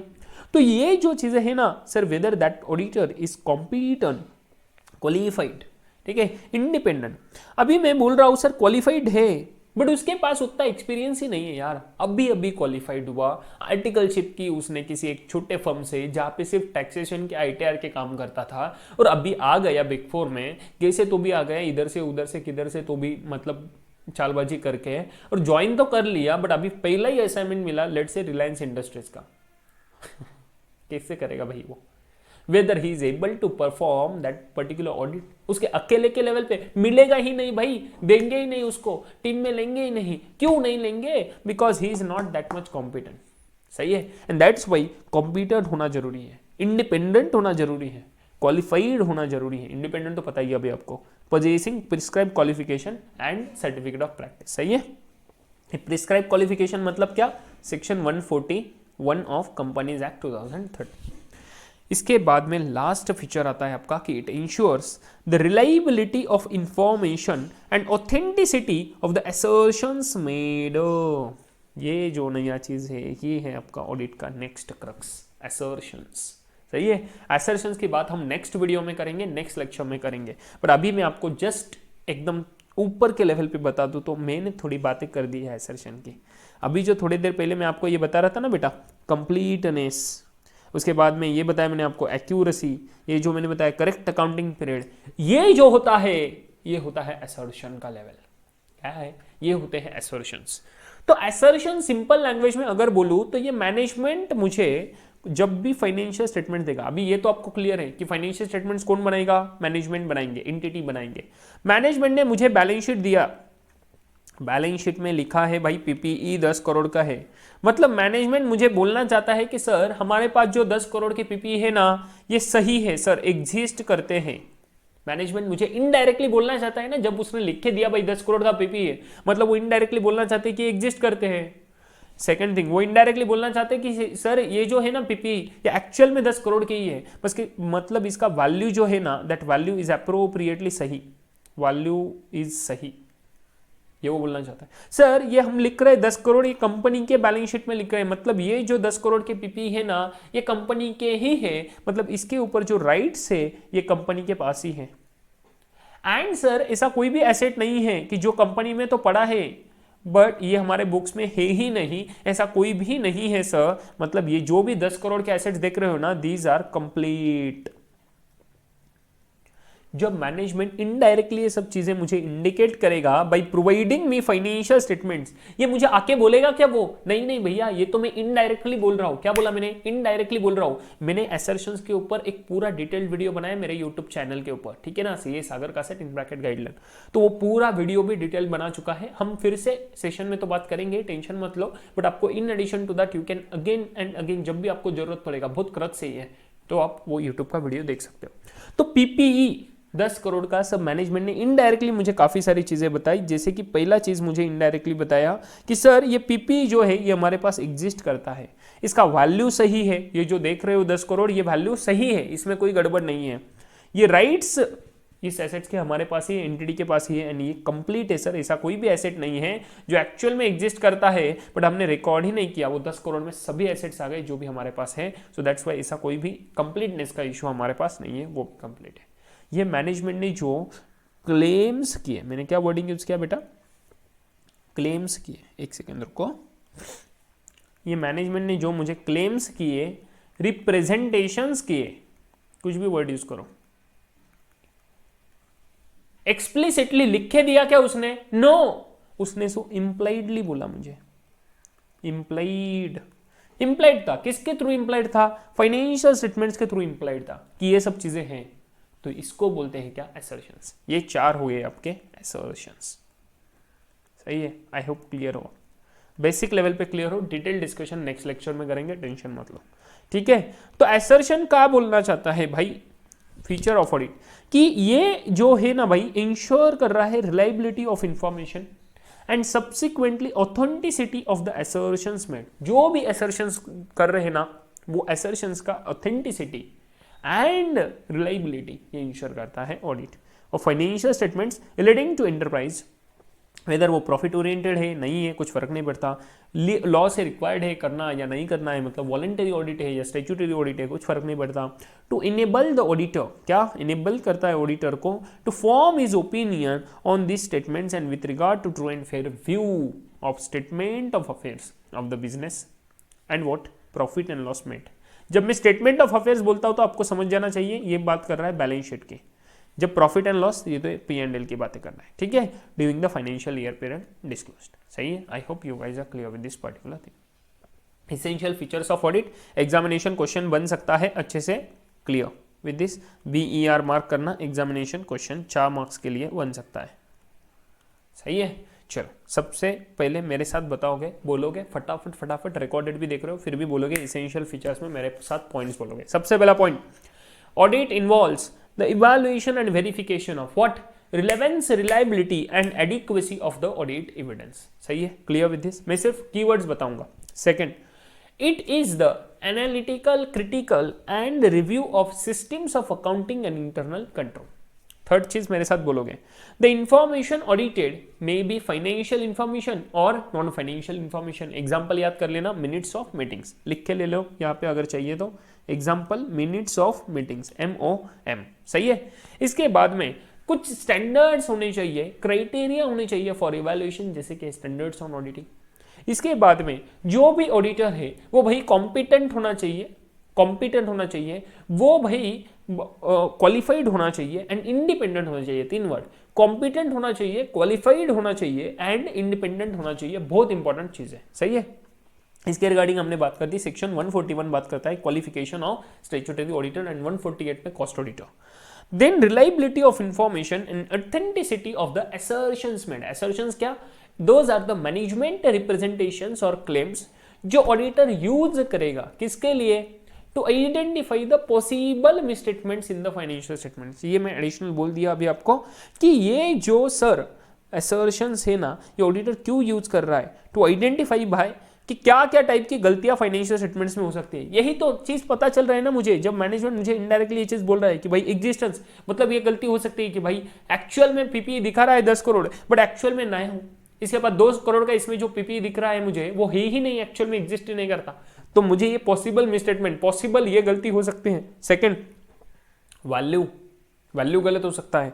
थर्ड, राइट्स, कंपनी के पास राइट्स ही होना, इसका कंप्लीटनेस, ऐसा हो ही नहीं सकता। ऐसा हो सकता है कि भाई एसेट्स तो बहुत ज्यादा है बट बुक्स में दिख ही नहीं रहे। तो ये तो मुझे बता रहा है कि क्या क्या टाइप का एरर्स हो सकता है, क्या क्या टाइप्स के फ्रॉड्स हो सकते हैं। तो पॉसिबल मिसस्टेटमेंट्स मुझे पता चल रहा है, किसके बेसिस पे, असर्शंस के बेसिस पे। सो व्हाट इज असर्शन, मेरे साथ बोलना। assertions means these are the representations or claims by management of the entity which are used by the auditor to identify the possible misstatements in the financial statements. सही है, एक बार फिर से। These are the representations or claims by management which are embodied in financial statements। ये add कर रहा हूं मैं थोड़ा, embodied in financial statement मतलब फाइनेंशियल स्टेटमेंट्स में embodied हुआ है ना, बराबर है ना, फाइनेंशियल स्टेटमेंट से दिख रहा है, ये सब फाइनेंशियल स्टेटमेंट से आ रहे हैं। तो which are, फिर से बोलेंगे, these are the representations or claims by management which are embodied in the financial statements which are used by the auditor to identify possible misstatements in the financial statements, जिसको बोलेंगे क्या, assertions। Perfect, clear with this? I hope you guys are very much clear with this particular concept। एकदम बढ़िया से हो रहा है। अभी तक देखो अपना बेसिक चल रहा है। स्टार्टिंग में 8 लेक्चर मैंने पहले ही बता दिया आपको, बेटा प्लीज टेंशन मत लो, एकदम धीरे धीरे चलेंगे, छोटे छोटे पॉइंट्स पे काफी सारा डिस्कशन करेंगे। एक बार 8 से 10 लेक्चर अपने हो गए तो बाद में बचे हुए सभी लेक्चर्स में you will be very much comfortable and अपना स्पीड भी आएगा, आप भी एकदम अच्छे से समझ पाओगे। अगर आपको अभी स्लो लग रहा है तो टेंशन मत लो, just be with this first 8 lectures, एकदम परफेक्टली बेस को एकदम स्ट्रांग कर दो यार, इतना स्ट्रांग कर दो बेस को कि ऊपर जितनी इमारत बनेगी ना, दैट विल बी एब्सोल्युटली एकदम बढ़िया। ठीक है, so trust me, you will be 100% comfortable with this syllabus with your examination preparation. And please be aware, ये प्रैक्टिकली बहुत ज्यादा रिलेवेंट है। जब आप प्रैक्टिस करोगे, जब आप काम करोगे, जब आप जॉब करोगे, what ever you will do, जब भी आप कोई कॉस्ट ऑडिट करोगे या कोई अदर चीज करोगे, you will be very much comfortable. ये पर्टिकुलर सब्जेक्ट आपको, ये क्लासेस बहुत ही ज्यादा हेल्पफुल होने वाले हैं। जब भी आप ये चीज करोगे तब मुझे याद करोगे कि सर ये हमने देखा था, ये वीडियो में पढ़ा था, ये लेक्चर में पढ़ा था, and that's what we are implementing here. This is 100% insurance from my side. So tension मत लो, जस्ट गिव योर 100%। जो भी सुन रहे हो अभी दिल लगा के सुनो, 100% कॉन्फिडेंस के साथ, कॉन्सेंट्रेशन के साथ सुनो। एंड अगर आपको कुछ क्वेश्चन आ रहे हैं, क्वेरीज आ रहे हैं, तो मैंने पहले ही इंट्रोडक्शन सेक्शन में बोला है आपको, मेरे टेलीग्राम ग्रुप का भी लिंक दिया है, मेरा मोबाइल नंबर भी दिया है, तो can anyways contact me and मुझे आपके क्वेरीज बता सकते हो। We will 100% clear all your queries. But अभी जस्ट थोड़ा पेशेंस लेवल रखो एंड दिस सब्जेक्ट को थोड़ा बिल्टअप होने दो। एक बार बिल्ड हो जाएगा, यूर एकदम परफेक्टली बिल्डिंग बन जाएगा आपका इसका। ठीक है, ऑडिट का टेंशन मत लो। चलो अभी हम अगले सेशन में बात करेंगे with respect to this particular thing, scope of audit, accounting versus audit, क्या है डिफरेंसेस, ये आपके एग्जामिनेशन के क्वेश्चन बन सकते हैं, qualities of auditor, audit investigation, काफी सारी इंपॉर्टेंट चीजें। थ्योरेटिकल पर्सपेक्टिव खत्म हो जाएगा। एक बार ये थ्योरी खत्म हो गया ना तो यू विल बी 100% कंफर्टेबल जो भी हम आगे प्रैक्टिकल डिस्कशन करेंगे। ठीक है, एकदम परफेक्ट। काफी सारे एग्जांपल्स लेने अपने को प्रैक्टिकल, तब तक बने रहिए, पेशेंस रखिए, पॉजिटिव रहिए, कॉन्फिडेंट रहिए, रिवाइज करते रहिए डेली बेसिस पे। जो भी देख रहे हो थोड़ा थोड़ा पढ़ते रहिए। Take care of yourself. Bye bye, मिलते हैं नेक्स्ट सेशन में। Bye bye.